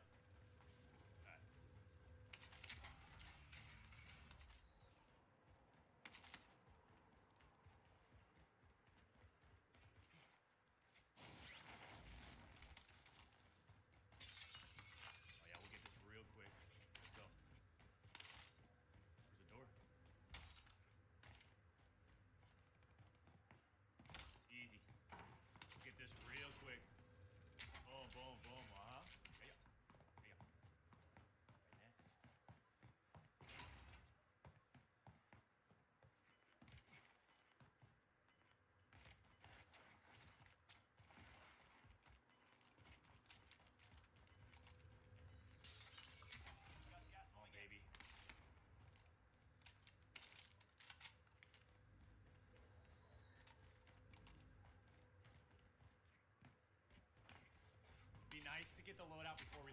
Thank you. And, oh, this was one of those bug games, huh?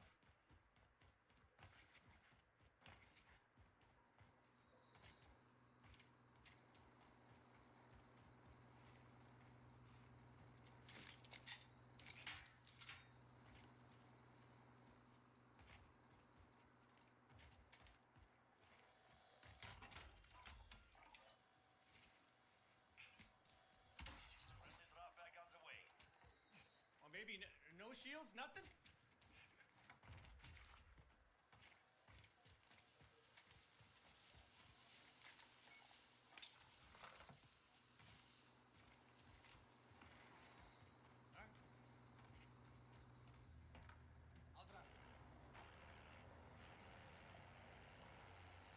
Alright.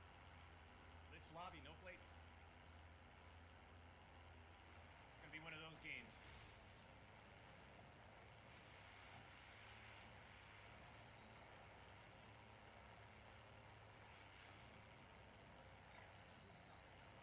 Joseph, thank you for the $5 donation in Super Chat. It is incredible. Darren Clark, thank you for the $19.99. I must be getting to the jersey comments. That's a real jersey. As I watched him in high school, living less than 10 minutes from ST. I've seen it hundreds of times. That's a keep for sure, Doc. Absolutely. Samantha Septoff, thank you for the $14.99. Violence, speed, and momentum, my new life motto. Ah, guys, come on. Got a lonely shot over here.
We're not setting.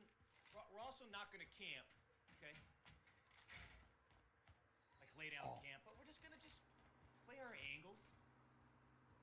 See? Now I see. That's all I needed.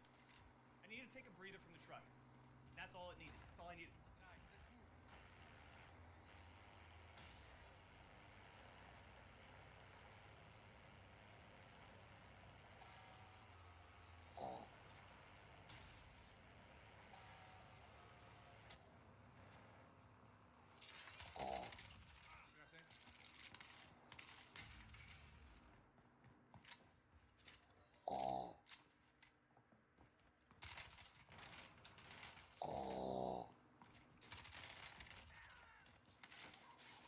How does he do that much damage?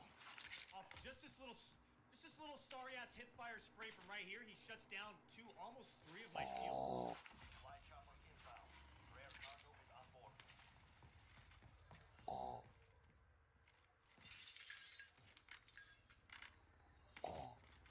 Pick it up!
possibly how you use your tactical equipment.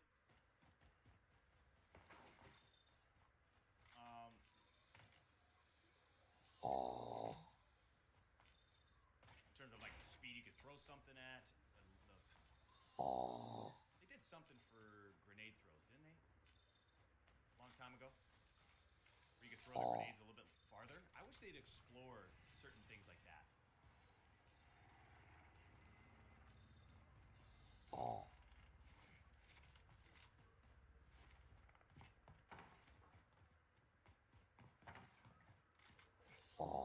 Solos are a drag fest, huh? If you're playing like this.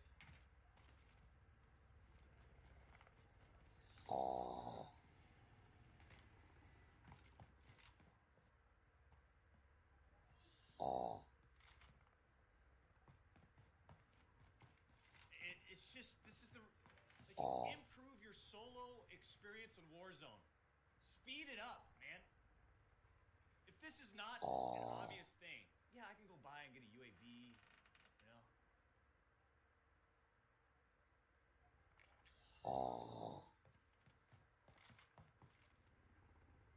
Enemy UAV overhead. Anybody see the new advertisement for Battlegrounds? The new map?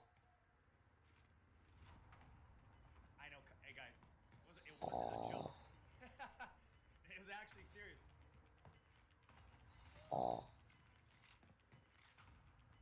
Gas is closing. With that said, I might play it. I might reinstall PUBG just to play that map. I want to check it out. Why not?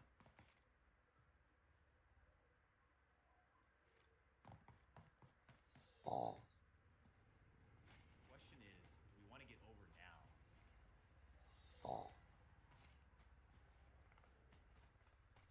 I think so.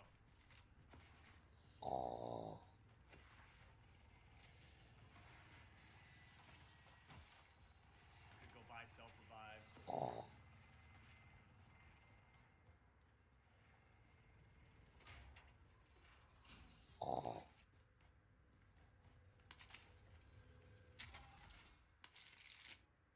I'm gonna use this one.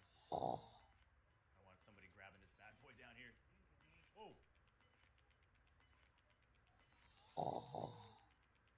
Gas is moving.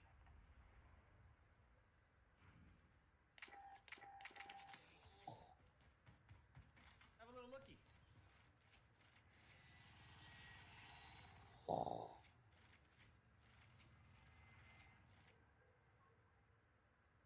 I mean, I have 0 drop frames. What am I getting? Orange boxes, though. I just don't get it. Can't tell if that's a dead body or what.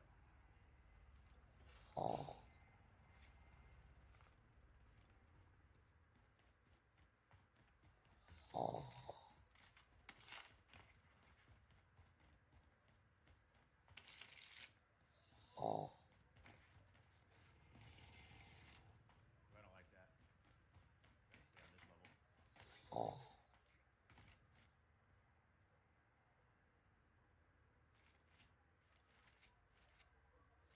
level.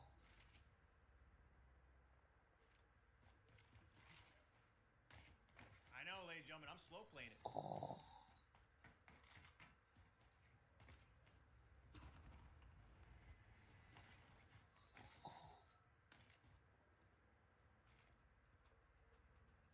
Making sure there's no... These circles have to be sped up. This is unbelievable, man. I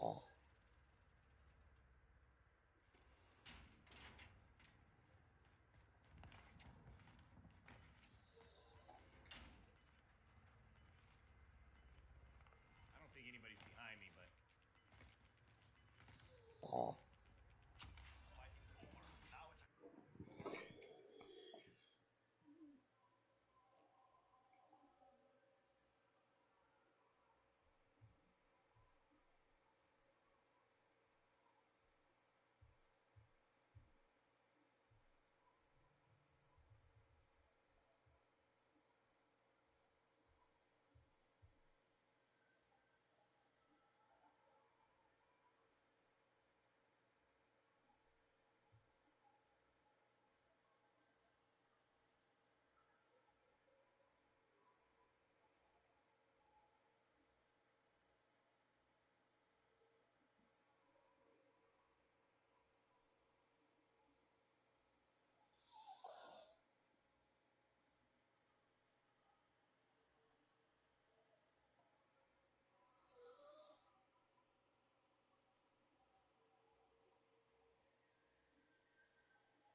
missing one. I made 4.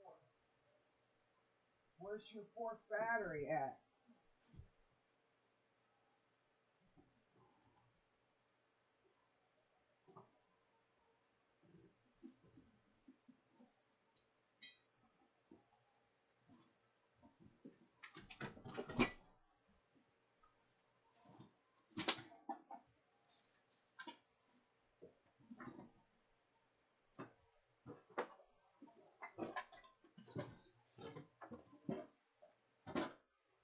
Come on, God.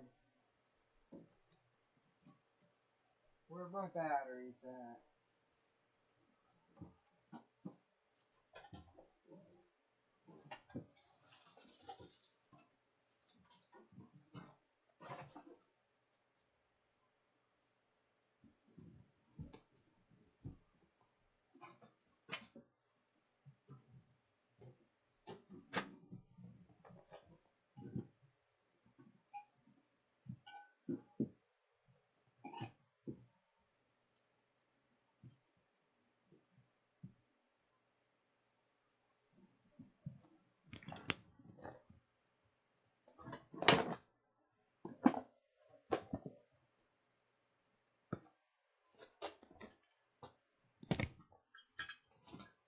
Yeah, I'm missing batteries, man.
Where's my batteries?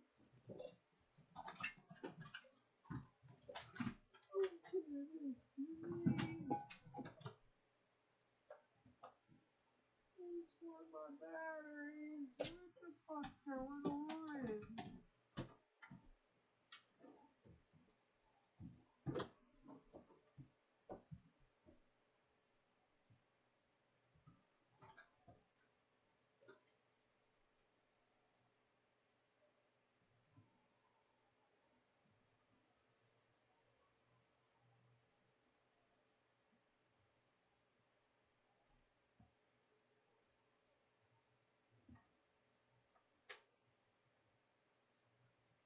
Please.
Jesus Christ, no.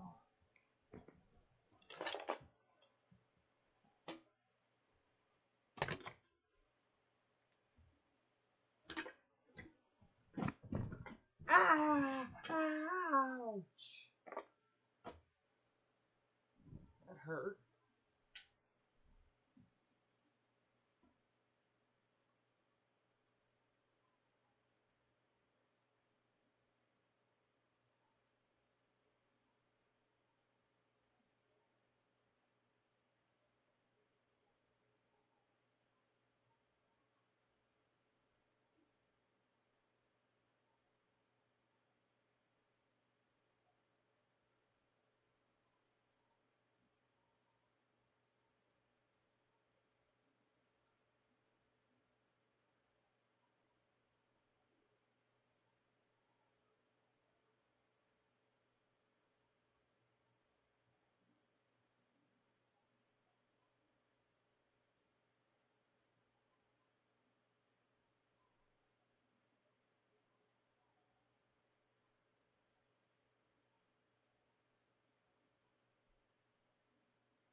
God, no.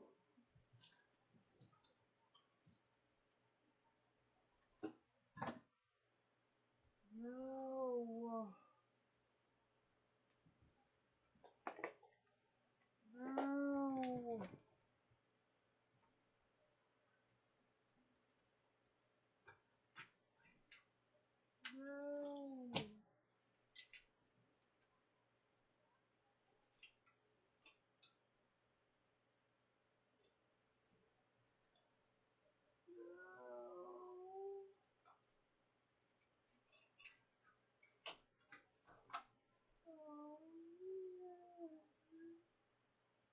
No. I need that. I don't have it.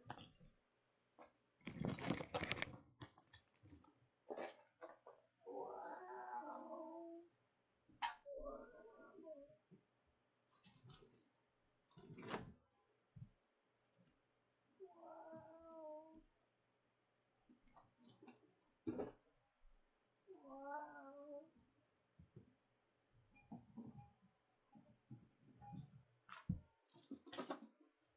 Wow. Wow.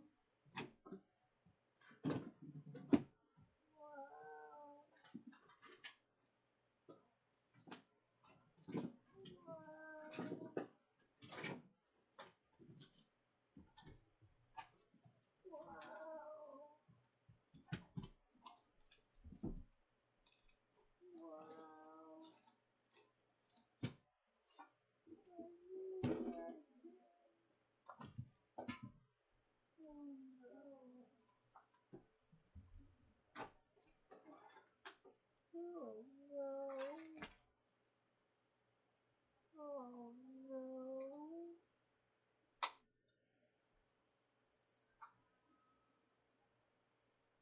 Oh no.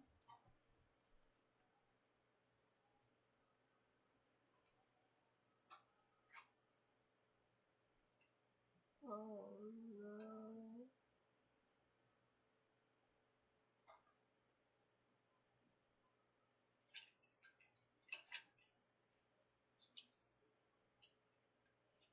No. How am I gonna find it?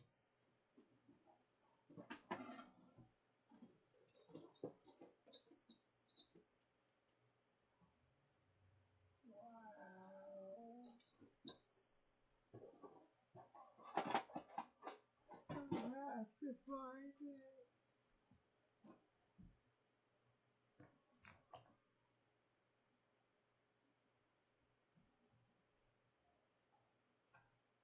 Why isn't it just right here?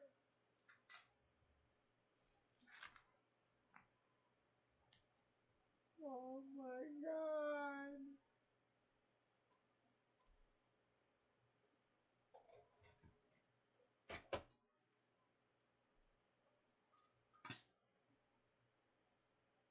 Wow.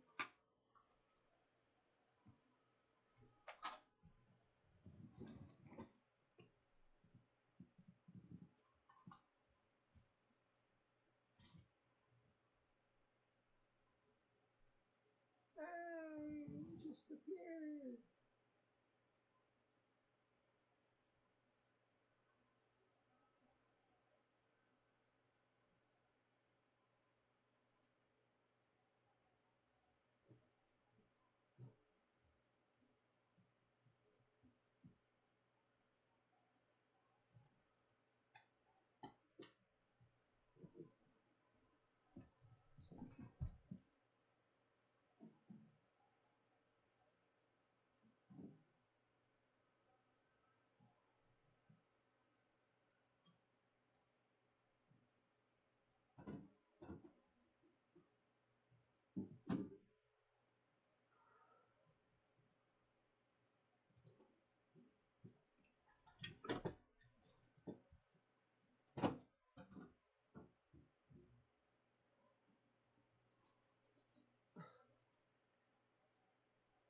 What the fuck, man?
Yeah, fuck you, you pieces of shit.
Well, that goes out a first notice, so what was, what was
said, why the fuck do you think I was doing lunch on you? Because you fucking are hopper niggers.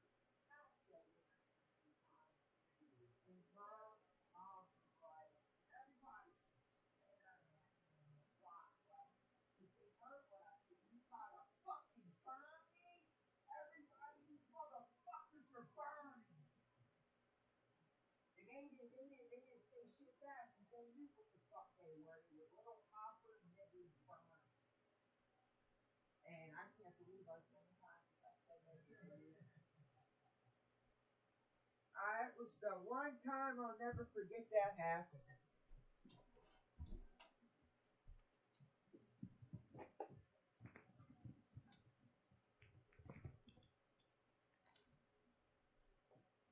You just can't say the hard R like that.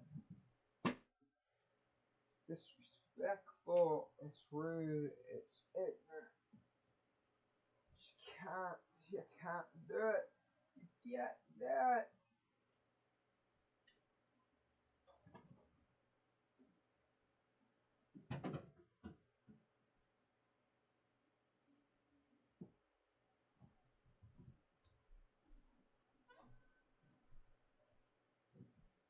So,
get it working, Joey, and you don't help.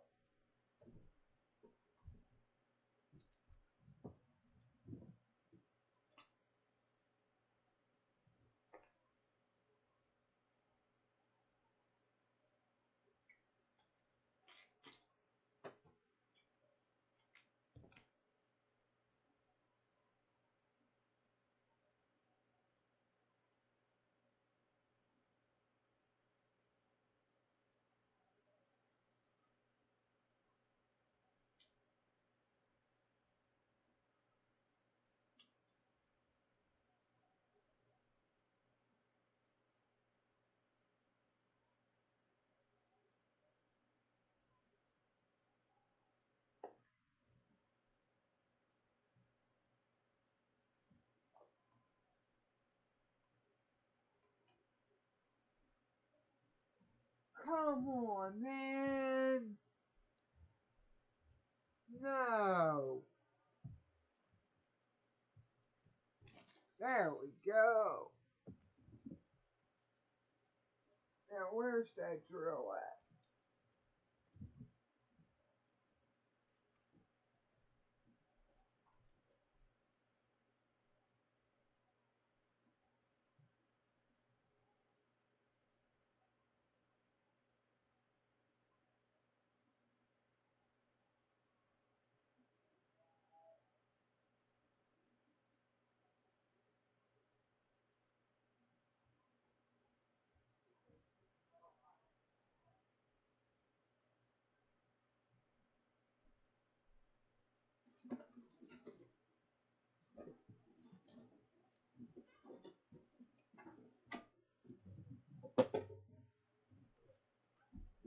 Ow!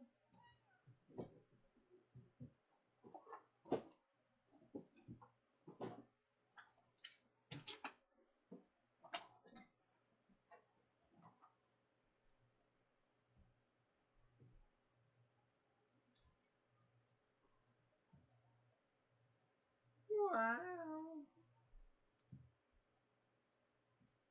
Oh my god. I can't find the other drill. I can't.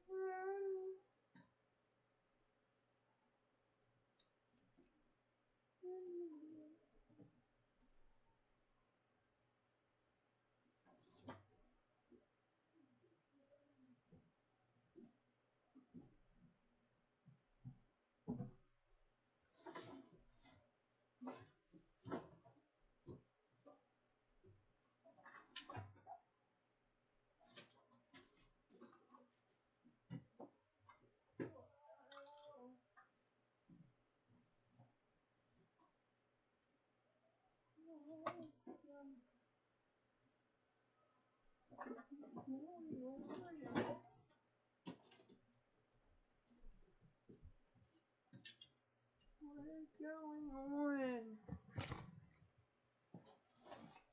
Thank you.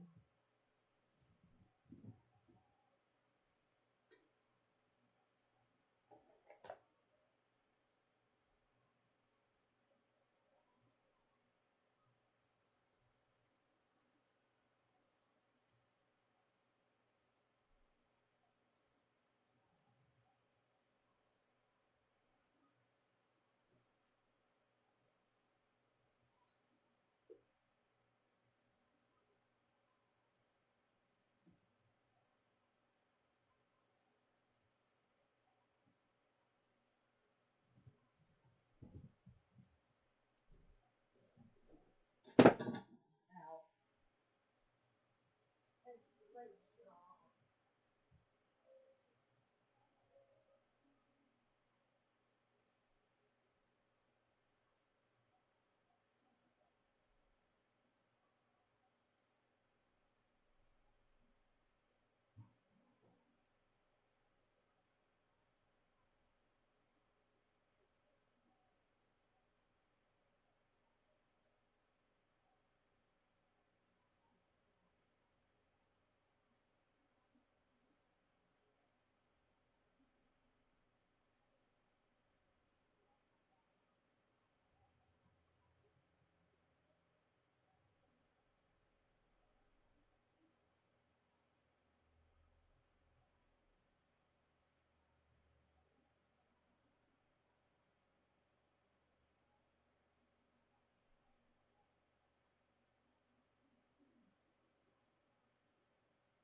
Where's the fucking spray, dude?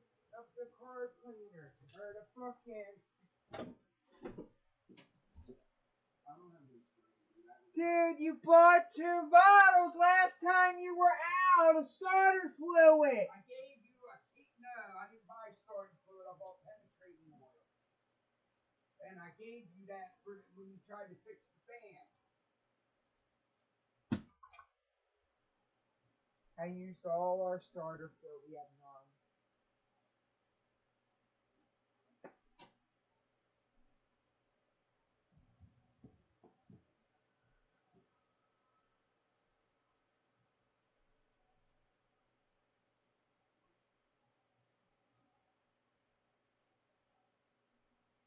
How could you not buy any starter fluid?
That's got balls.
It don't stink like it did.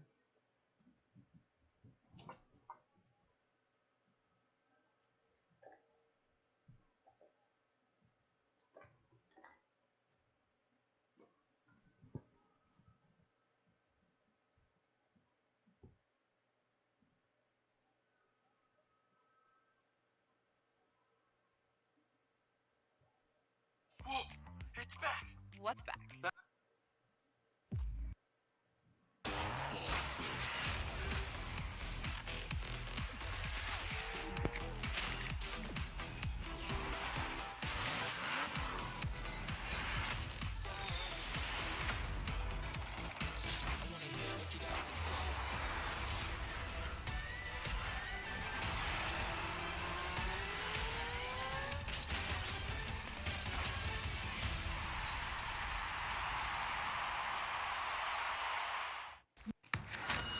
Thank you. One's flying in, going towards this bunker. I'm driving. Oh, there's one right here too. Oh my god. Then get to the trot, Matt. I already fucked it up. You went left. Sunny over. Pop Daddy, I'm gone. Oh, he's on the move, brother. We'll be seeing you. Yeah, I got a trophy for this car. Oh my gosh. Oh my gosh. Oh, it's in there. Maybe it looks full. I'll sit here. Ew. Scoop, scoop, scoop, scoop, scoop. I just have to aim. Somebody landed out over here if we want to go try to hunt down a solo. No one's shooting that trophy though. Might be a waste of time, but. Shooting that trophy. Oh, they just hopped in a helicopter. I hit this shot 10 gifted, yeah? Yeah. I'm gonna grab it. Hold on, I'm gonna grab this really quick. And then... Oh, that might have been it. I thought that was going to be the one. UAV overhead. Station identified. I still want that. Dude, like I have 100. Drop your money. Where's this hose from? Oh, they're getting a loadout. Oh, let's go. Hit it, Matt. I'm holding her steady. Oh wait, these Oh, are. I These thought I kids hit are it. coming back. I'm going right in, boys. I'm going right in. It is impossible to hit people while you're fucking moving, I swear to God. Enemy precision airstrike. Get down. Enemy dropping Not into happy. the AO. Literally impossible. We just killed. They... Wait, what just dropped in? What just landed? One shot inside. Right here. Just one shot? Grenade out. I'm getting shot in the back. I just fucking killed myself because I'm a moron, bro. Hold on, Seth. I'm coming. That guy was on the loadout behind me? What? Right here. Follow me up, yo. Yep, mirror. Guys, honey. Nice. Free kill in the gulag, no worries. Ah, that's it. A fight has started. Yeah, and all the loot. Hunting your enemy is an effective way to get inside their heads. Yeah. So is a well-placed rock. Satchels and shit. Oh wow, look at this. That's me. Here we go. Oh yeah, they're all over. Get ready. You're next. I'm gonna go yoink the car real quick. Your teammate has failed. Nope, They're no worries, returning to Clint. base. You're coming right back. Win here and you return to the front line. 100 gifted on this The fight chat. is over. 100 gifted. Want to make a bet? Let's go. Milk jugs. It's time. Break some. Uh-oh. Never mind. I lied. You got dualies. You deserve worse. Chat, you owe me 100 gifted. Seth, Crazy. About your trophy? Yeah. It's gone? Oh yeah, it's gone. Unlucko. Save me a seat. Did you say unlucko? The medulla oblongata. I did say unlucko. Drop back. Headed your way. Is there an issue here? Do you want to... Is there an issue here? Nope. Oh my No issue God. at all. Gas is closing in. Relocating the safe zone. Where the fuck are my guns? Oh, I am blind. Save me a seat. Go load out. Yeah. The loady. You know. Dapper Ranch.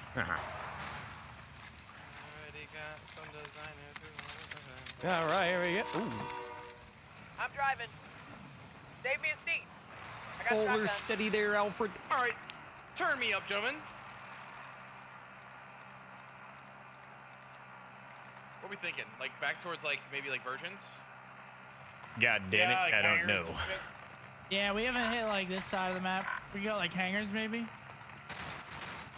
Let's go. We're getting a big old team win here. Just a really good collaborative effort for team win. Great fundamental win. Yeah, Got to prove to ourselves we still got it, and then it's smooth sailing from there. absolutely.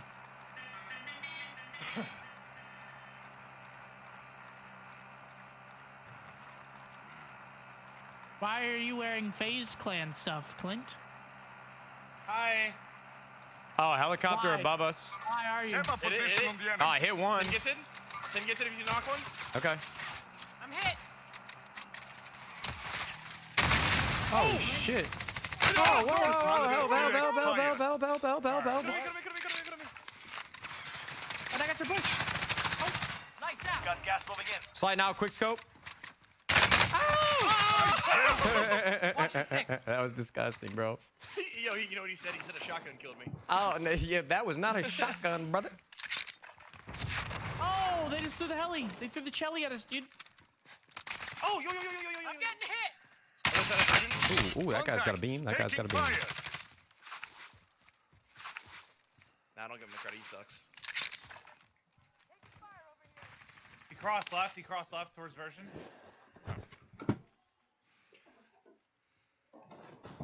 He's getting shot in the back, I believe. Yeah, they just threw a heli at us. I don't know.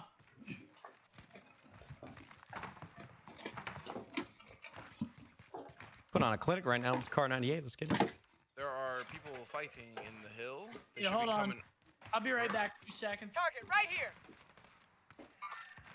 Man, there's just some snipes for you, Bob. Oh, no. This guy's still fucking just Where? sitting on the wall. Bro, I can't. In front of me somewhere. He's just. Bro. Behind this truck. Multiple. I fucking hate this game sometimes, man. Just on a run, hitting shots, and then some fucking guy mounted on a tree is just jerking you off. Huh? Two. I'm pretty sure they both have self. I finished one. Okay. Yeah, that was it. Top. No, they're coming from the field. Oh, you guys got cash. Let's go. We do. Maven, please help What me. I miss? Oh boy, that was bad. What I miss? I was sitting there like a bot elite because the people that I thought were there were on the hill. I was looking for some snipes. I didn't realize there were more people right here. That's the only reason. Sorry, you can't scope in and move around with a sniper, unfortunately. It's not how the game works. Oh yeah, they're all overhead. Yeah, there was. I knew there was someone lurking here. Yeah, they just got loading over on me. Okay. Oh, they're getting clustered. I don't know if the one's a floater. Is one a floater? I think so. Yeah, I think so. We're all getting in this car. I'm about to fucking shred it. Oh, there's people behind me. Yeah, people just coming over from titties, guys. People coming over from titties. Enemy UAV overhead. There's a full team at titties. Enemy UAV overhead. He got in the truck. Cracked him in the truck. Dude. Son of a.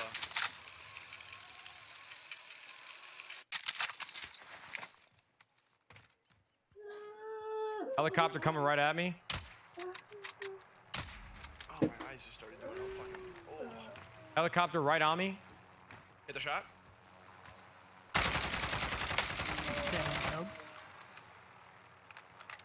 I think they're trying to land on me. They might have already. They are. Disabled it. Oh my god, look at train. Yo, Seth, there's. Oh my god. Yeah, I'm on. There's a team. I don't know where these guys are at. I'm gonna need some help, boys. Are you guys fucking lagging? People below me. I told you. I think we're in the lobby or something. That timing is insane to me. You mad? More people at boobs. At boobies. Where are we going, train? These guys are behind me, man. I fucking knew it. Where did these guys? Did they just? Oh, I'm about to fucking lose it, bro. There's just so many kills there for me, and I just get killed by this random guy sitting up there. I mean, I knew that those guys from the helicopter might be around, so I guess it's my own fault, but I finally have a power position where there's a bunch of kills that are available to me, and I just some just unfortunate timings and situations in these games, chat. It's driving me crazy, bro. I just want to go off. Now, disregard that. Relocating. Shit. Oh, God. What you gonna do? Oh, well.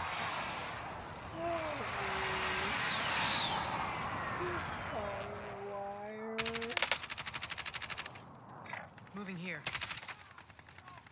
Fucking freak on me? He did. He went up to To your left, maybe you just saw him behind the tree to your left. I got shell. 2 seconds. There's multiple in the hill still. I'm stunned. Might be trying to push me. Make sure they can't push. That guy's. Oh, I just got sniped. Oh my god, man. Clint, I'm trying to run to you, baby.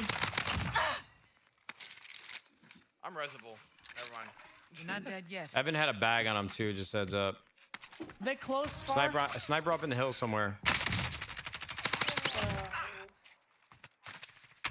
Oh, Clint, I see this guy.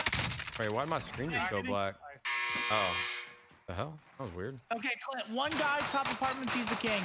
Who's the last guy? And we got a car coming in. Yeah, I'm trying to get cash off these guys. You're a good man, Maven. You're a good man. Oh yeah. I shall buy you. I'm gonna try to land back on my stuff. Dude, everyone I'm fighting is just twisted. You love that, dude. Yeah, you like that?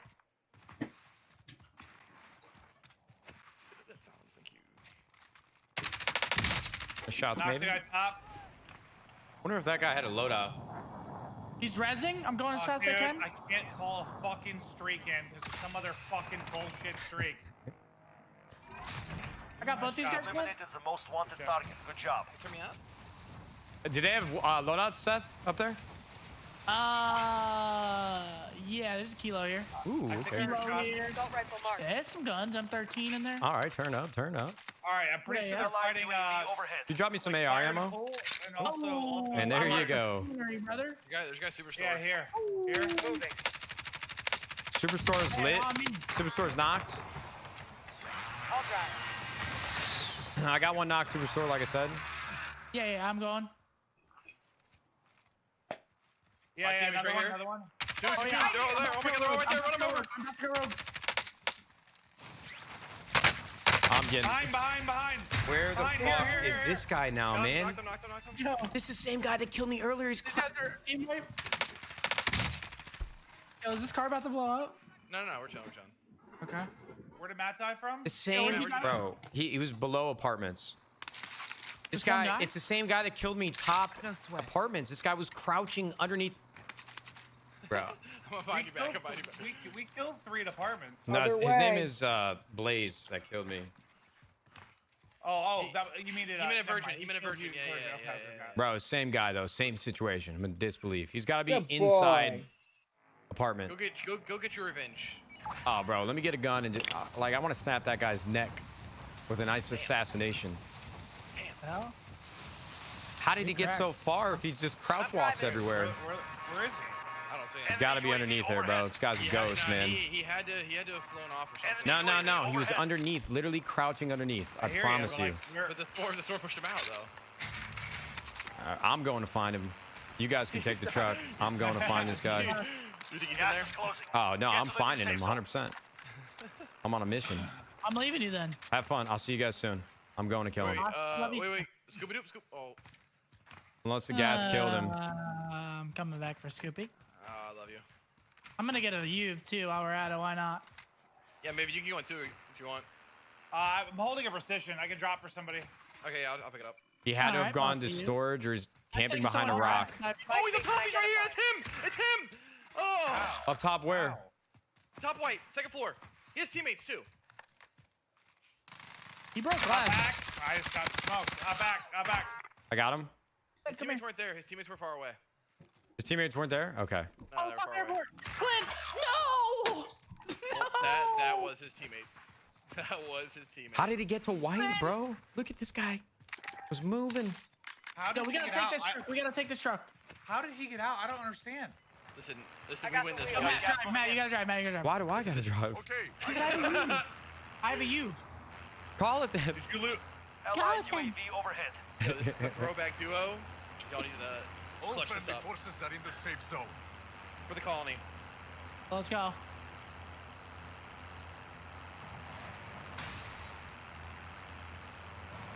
Yo, take us over there to those guys. Let's go fuck them up. Here. I'm going up top at airport, bro. You are a coward. You kidding me? Oh. Did you get sniped at? Nah, if I get shot from one of these warehouses. Come follow me, bro.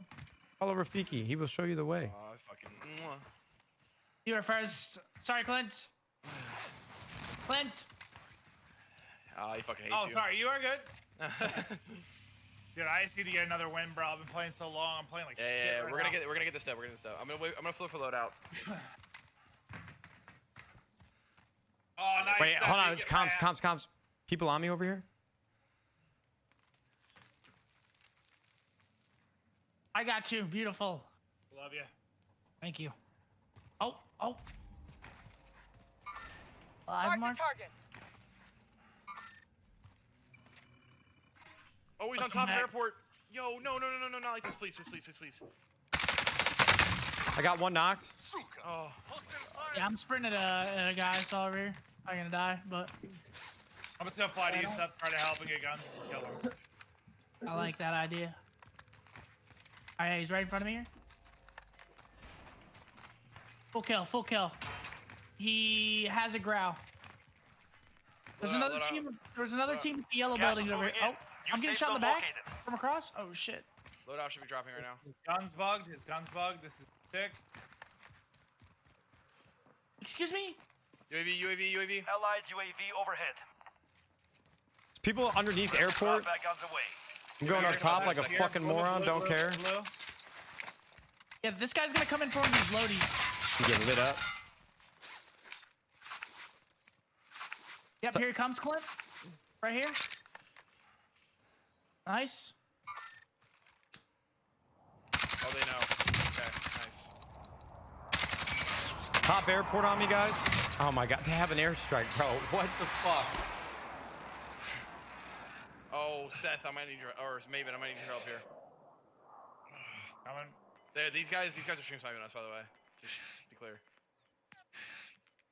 Knocked one. One more landing in over there. You're by yourself. Down another. This is the guy. It's a king. They're on the same team. Wait, Seth, or Matt, are you safe? No, Wait, footsteps I mean, here. Footsteps kind of, coming. not really. Yeah, they're no, I'm pushing us. not. They're pushing. Sorry, I should have called that out. Wait, guy, yellow building.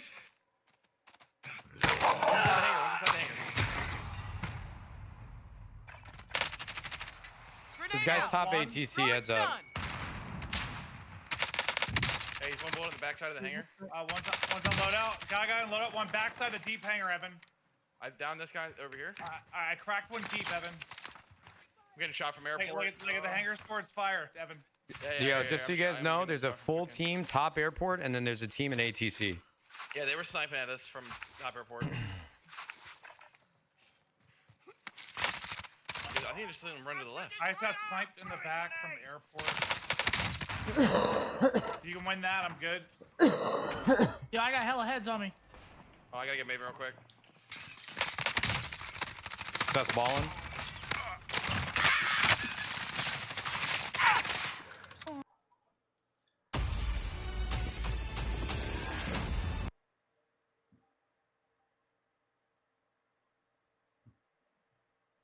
What's up, everybody? Welcome to the channel. In today's video, the Wall XR batteries. We exploited a huge tool deal glitch. These batteries, okay, if you're familiar with the Wall tools and their battery, their XR line of batteries, you'll know that these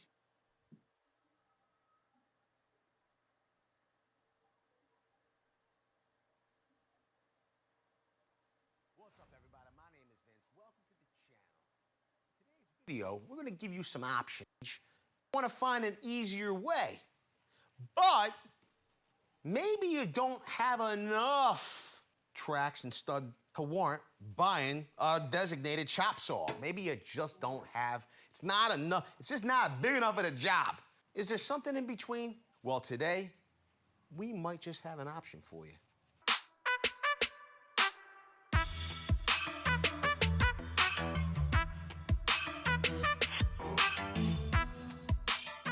So what we have here is DeWalt's 18 gauge, up to 18 gauge, shear attachment for a drill driver or impact driver. The product number or word is the washer. No, really. Look, D-W-A-S-H-R-I-R, the washer. So what it says is, it's a 360-degree swivel, so you're not limited to using this shear with a DeWalt impact driver or drill driver. You could use any brand. It says works with most tool brands. This is impact ready. So for some of you out there that believe that impact drivers are only for driving screws, you're wrong, my friend. It looks like you could maybe cut EDPM cardboard. I don't know what that material is. Some wire, metal lath, vinyl siding, ductwork, shingles, 18 to 24 gauge steel, and corrugated metal, all kinds of stuff. So it will work with the DeWalt DCD 785, DCD 790, DCF 885, 895, 995, 985, 826, 825, 827, 886, and 970. You can see that the attachment, it looks fairly simple. So it says insert shank, end of shear into nose of impact driver or drill, tighten drill chuck securely. Number 2, pivot brace arm back towards rubber over molding at base of unit and lock brace until secure. Tighten knob, thumb knob to fully secure the shear's attachment feet at pivot arm. Will lock in place on rubber over molding or plastic and should not pull off. Okay, now that was simple. I wonder how tight that clamps down. Look at that. Doesn't clamp down so tight that you can't get your battery off. Let's see how our shear operates. I'm gonna put down my glasses because I'm not aware of how it will work. Wow.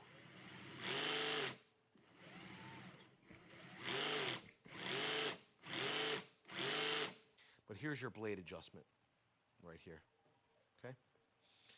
So you would use a slotted screwdriver to tighten or loosen as needed. So I know what you're all thinking.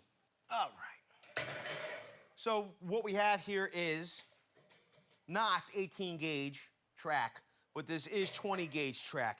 It's, can be a beast to cut. I want to see if we can make something as simple as cut in this track, fold it back, and cut this to size. This is 10 foot. We're going to make it at 8 foot. See how it does.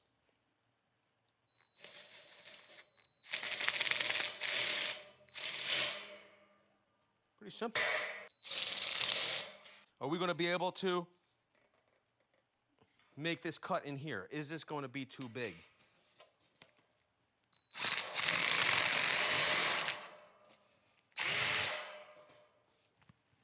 I don't know what we're holding up on here. Nothing, obviously. Did pretty good.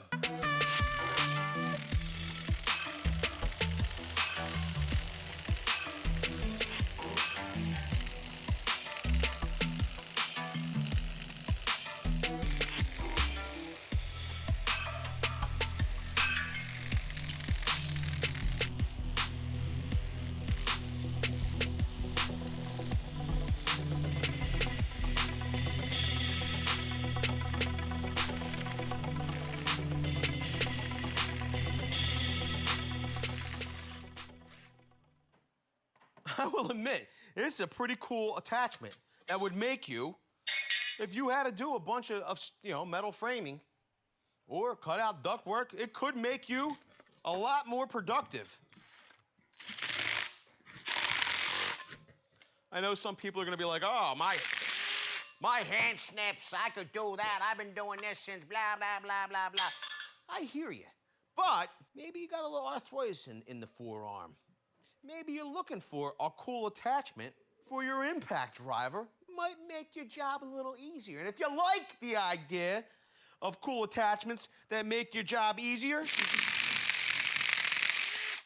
then smash the like button. Also, if this is your first time here, you're not already, make sure you're getting subscribed and tapping the bell, because when we find cool little tool accessories like this one that retails for $60 at your blue big box store, we bring it to you. Never miss it ever again. Tap the bell, get notified. With that, I want to say I appreciate every single one of you being here. Thanks a lot, everybody. We'll see you all on the next one. That's pretty cool. Video's over, but I know you want more. So this is how you're going to get it.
First thing you need to do is pretend.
You're this guy, and you're here at the birthplace of freedom.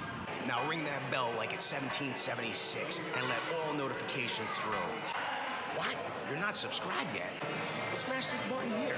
After that, watch this video here, here, and maybe over here. See you later.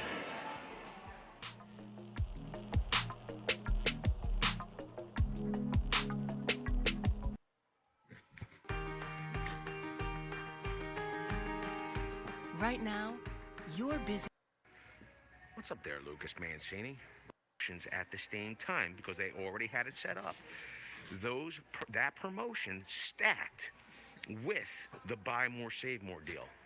So he got $175 off of his purchase, and on top of it, he got 2 free bare tools with the promotion. So, long story short, it all stacked. He left there with his combo kit, 2 free bare tools, okay, under, I think it was right over $300. It was an awesome, what's up, Skullsaw? It was an awesome deal. What's up there, Alex Ramirez? So, your mileage may vary. Every store might not honor the deal, but I asked to see a receipt. He provided me with a receipt. I thought it was what's up there, Ron from N. Duffany Builders? I thought it was an awesome deal. I wanted to let everyone know about it. Now, what's up, Nick Fittesi? It's closed on Sundays. What are you talking about there, Nick Fittesi? What's up, Don the General? And Raul Velasquez. I just picked up the Bosch jackhammer, says Joseph Malinowski. Whoa, for $700. Nice score. So if you're in a location like I am, they're still running the wall, buy more, save more. Here it is. If you spend $500 or $499, they're gonna knock off $100. What's up there, Mr. Acid Duck? You're gonna knock off $175. If you spend $349, you're gonna save $90. And if you spend $200 or $199, they're gonna knock off $30. The reality is you could buy any one. You could buy these kits up here. You could buy the bare tools. It doesn't matter. Mix and match. Total, whatever your total is, they will knock off that promotional amount. Here's the thing: if you're going to be spending, let's just say you're going to be spending $700, split your purchases. This way, you can maximize. You will get, instead of getting $175 off, because if you spend over $499, you would normally just get that $175. If you're going to spend $700, okay, split your purchases if you can. This way, you'll save. What would you save? You would save what was that, $195? My arithmetic's not very good. What's up, ATM? There's 192 likes. Eric D with a $5 holler. Is Milwaukee coming out with a track saw or a track adapter for existing circ saws? Here's the thing, bro. Listen, I could try to answer your question. The problem is that they're very elusive over there at Milwaukee Tool. They ran the first pipeline event that was supposed to be all of the carpentry tools that were to be released for 2020 into 2021. So I would say no, but you never know. They might throw a curveball and a release. They might release that track saw. I talked to Tool Review Zone, and he telling me that Bosch jackhammers are really good. Yeah, absolutely, bro. My plumber, one of my plumbers runs the Bosch jackhammer. Has been running there for years. There's no retail stores allowed in Bergen County on Sundays. Yeah, bro, the blue laws. It used to be like that down the shore as well. They got some rigid deals on the end cap as well. What's up, Pelagic Painting? It's been a while, cuz. Mike Blake says that he's going to need a shout out. Why? No, it wasn't you, bro. It was Nelson who told us the deal. And I want to go back and just give the credit where the credit is due. Nelson told me about the stacking deal. So, what do you think of the 4.5-inch DeWalt circular saw? I got to tell you, here's the funny thing. My good friend, it's the Canadian Carpenter. It's, wait a minute. I'm sorry. It's the Montreal Canadian Carpenter. There's 2 Canadian carpenters. There's probably a lot more Canadian carpenters, but they're guys on Instagram. I got to tell you, he's a big fan of skill saw, just like me, but he also says he loves this DeWalt Atomic saw, the 4.5. I've not used it, so I don't know, but a lot of people say they love that saw. They love it. Hello, New York City Royal. William Wise, the wisest member. Now, here's the deal, William Wise. We appreciate the $2 holla. Here's the thing. Your mileage may vary. You might not be able to get the DeWalt deals to stack. What can you know what I mean? You win some, you lose some. In this location, they don't have that gift center out yet, but I wanted to make sure that I let everybody know what I know. This way, there's a possibility you could score it. All right. You got it, Mitchell Pollock. You got it, we the people. Rigid pancake compressor 129. They got the 18 gauge Brad nailer at 79 on the end cap. They got this is the pneumatic 15 gauge 2.5 inch angle finish nailer, or the 16 gauge straight nailer at 129. Let me see the DeWalt grinder deals. What DeWalt grinder deals do you want to see? I don't see any DeWalt grinder deals. I could maybe find you. What's up, Nail Bender? Montreal Spark. No, I think it was not the Sparky. It was the Montreal. It's it's my buddy T-Bow. I can't remember what exactly his it's like Montreal Canadian Carpenter or something. Him and Canadian Carpenter, they wanted to differentiate themselves by region, I suppose. You want to see DeWalt grinders, huh? Is that what you're telling me? What's up, Zeus? I picked up the Gen 3 hammer drill Monday. Yo, love it. Love that Gen 3. My favorite hammer drill in the industry. I'm looking to see if they have any new nailers out here. Did you check clearance or anything? Did you see anything back there? No. Where did you find those $14.95 Milwaukee packs with square taped measure fastbacks? They were 2 packs. I've been looking for them. Khalib, I have no idea what you're talking about, my friend. I have no idea what you're talking about. Was it a deal on a weekend? You're gonna have to refresh my memory a little bit better. We find all kinds of deals all the time, every weekend. Can we see the DeWalt impacts? Sure. Hey VCG, do they have the 12-foot skeleton at your Home Depot? They do not. If they did, I gotta tell you, I would push that thing right over. I'd break it into 100 million pieces if they had that 12-foot skeleton here. I've been hearing about it all week long. I'm so tired of hearing about that 12-foot skeleton.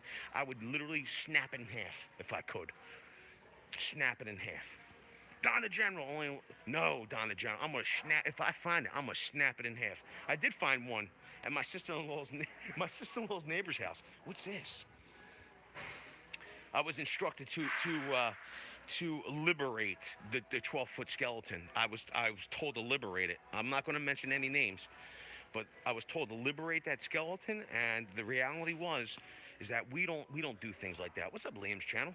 Diablo. They got their Speed Demon battle bits here, $14.97 for 9 pieces. Whoa.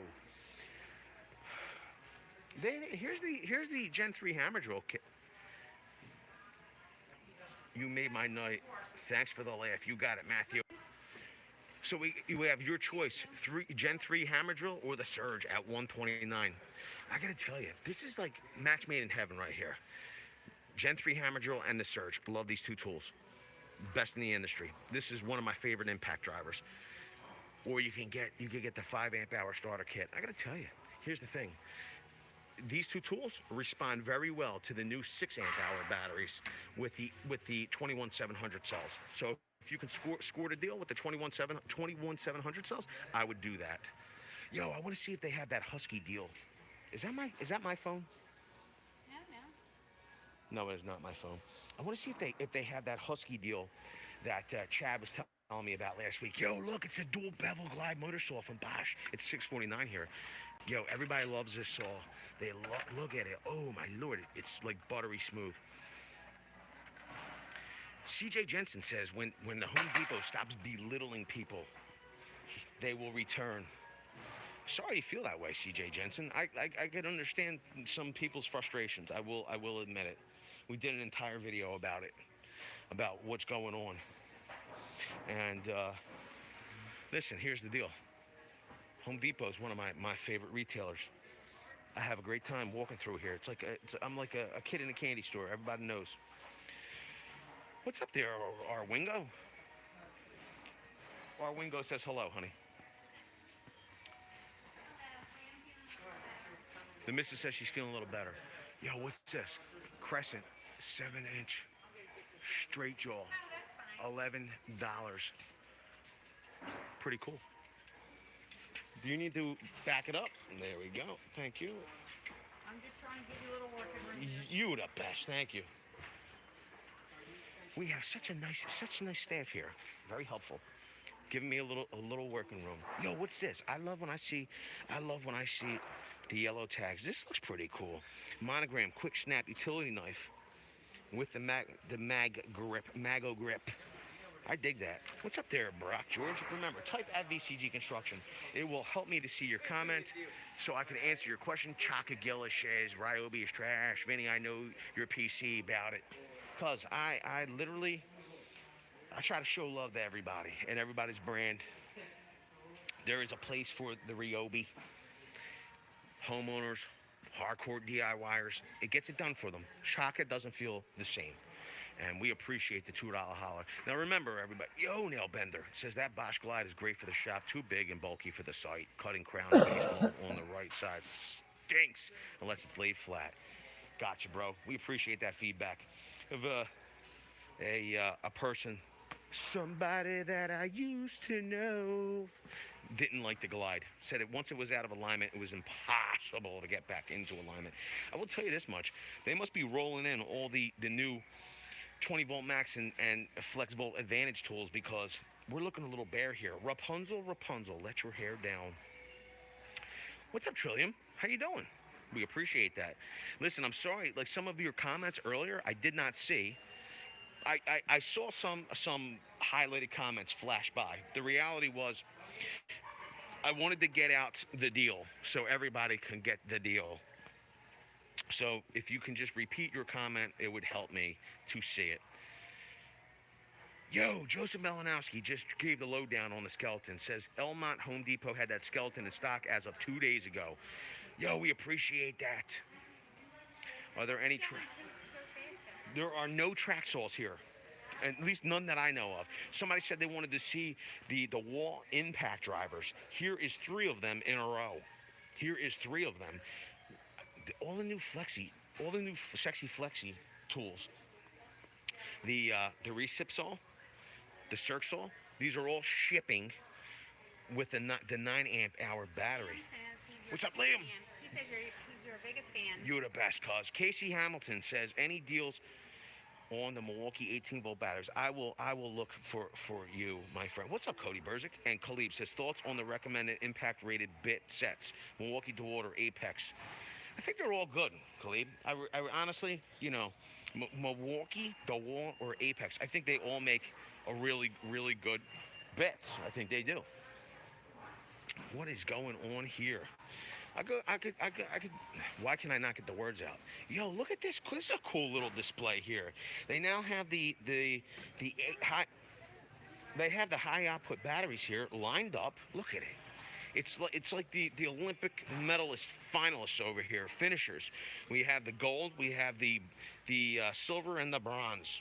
I'm going to tell you, of all, you know, for running Gen 3 hammer drill and the Surge, I love the CP 3.0. Would you recommend the DeWalt DCF 885 Impact for DIY? Yeah, why not? The Ryobi P238 really had problems with it, huh? Benny B says, just look at it. I gotta tell you, bro, the 885 is great. The 787 is great. The 887, look, here's the deal. If you're using it for general screw driving, smaller fasteners, you might not have a problem with your 887. Guys love it, you know, and they keep it in that realm.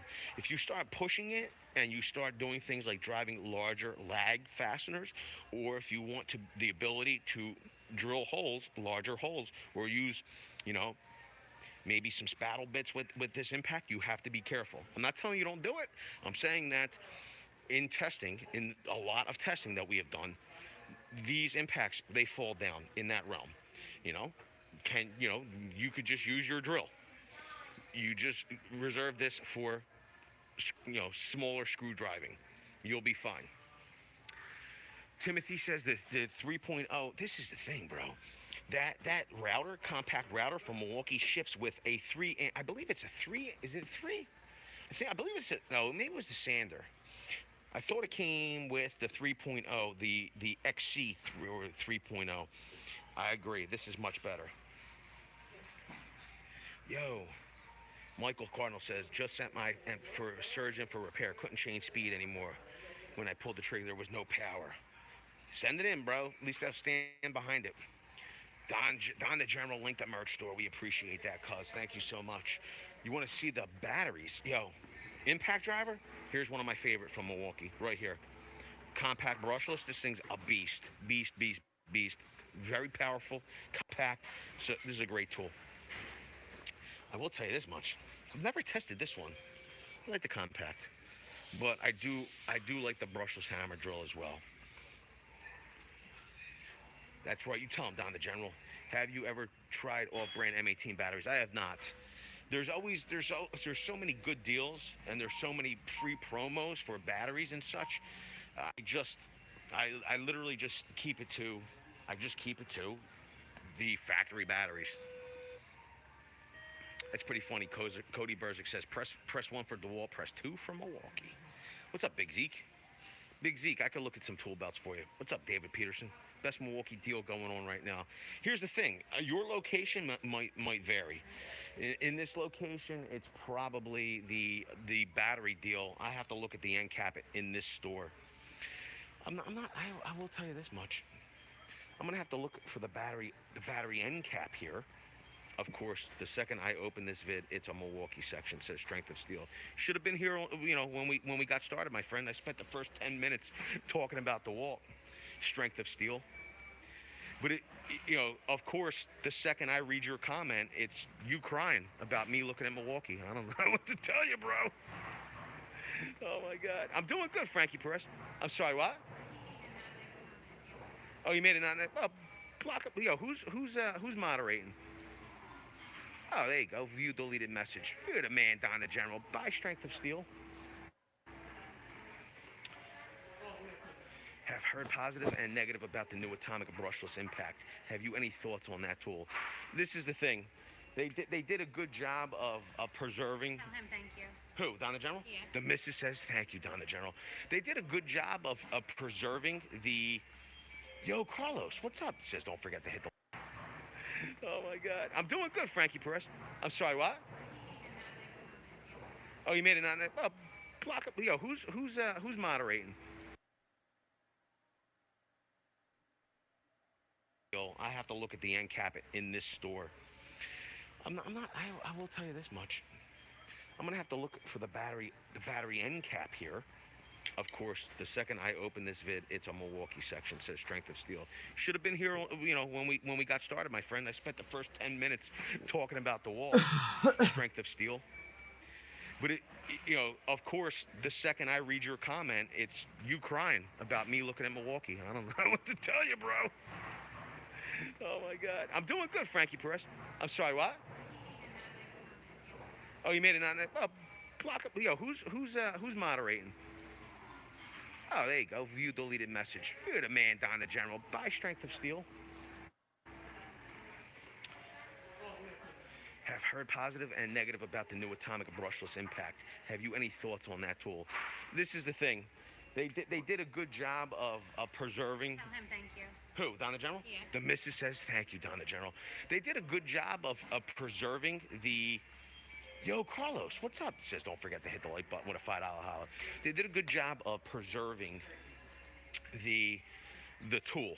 Okay, so what I mean is they put in overcurrent protection. This is the thing though. The atomic. It was supposed to be, I believe they did a great job with the drills. Their hammer drill is very compact. Their drill driver, very, very compact. This is the thing. Their atomic impact is no more compact. It's actually slightly larger than the 887. The 887 has more power. The thing is that this has overcurrent protection that keeps it from overheating and burning. So it's a toss-up.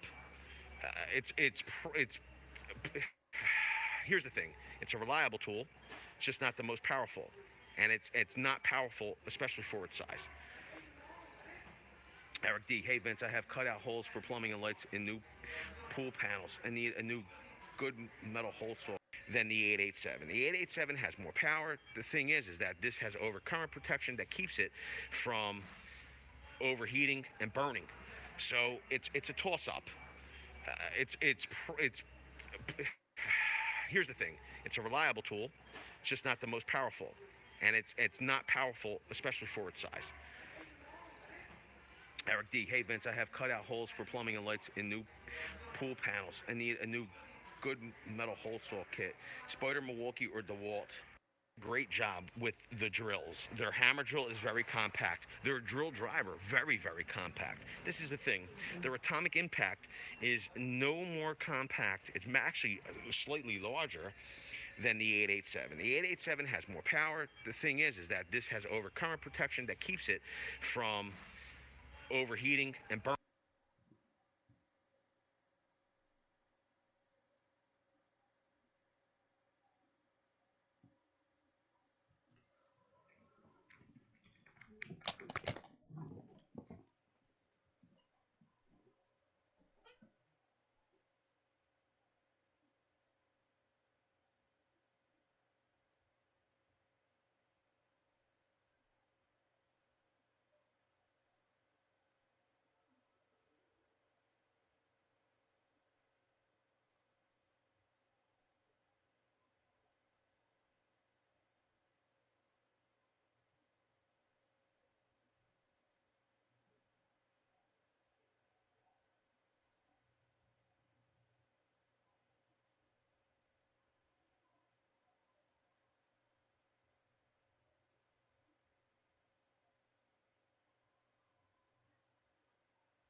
Let's give it a try.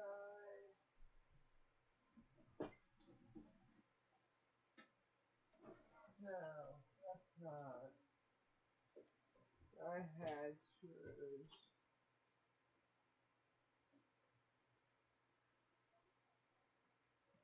Where did they go?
This is bullshit.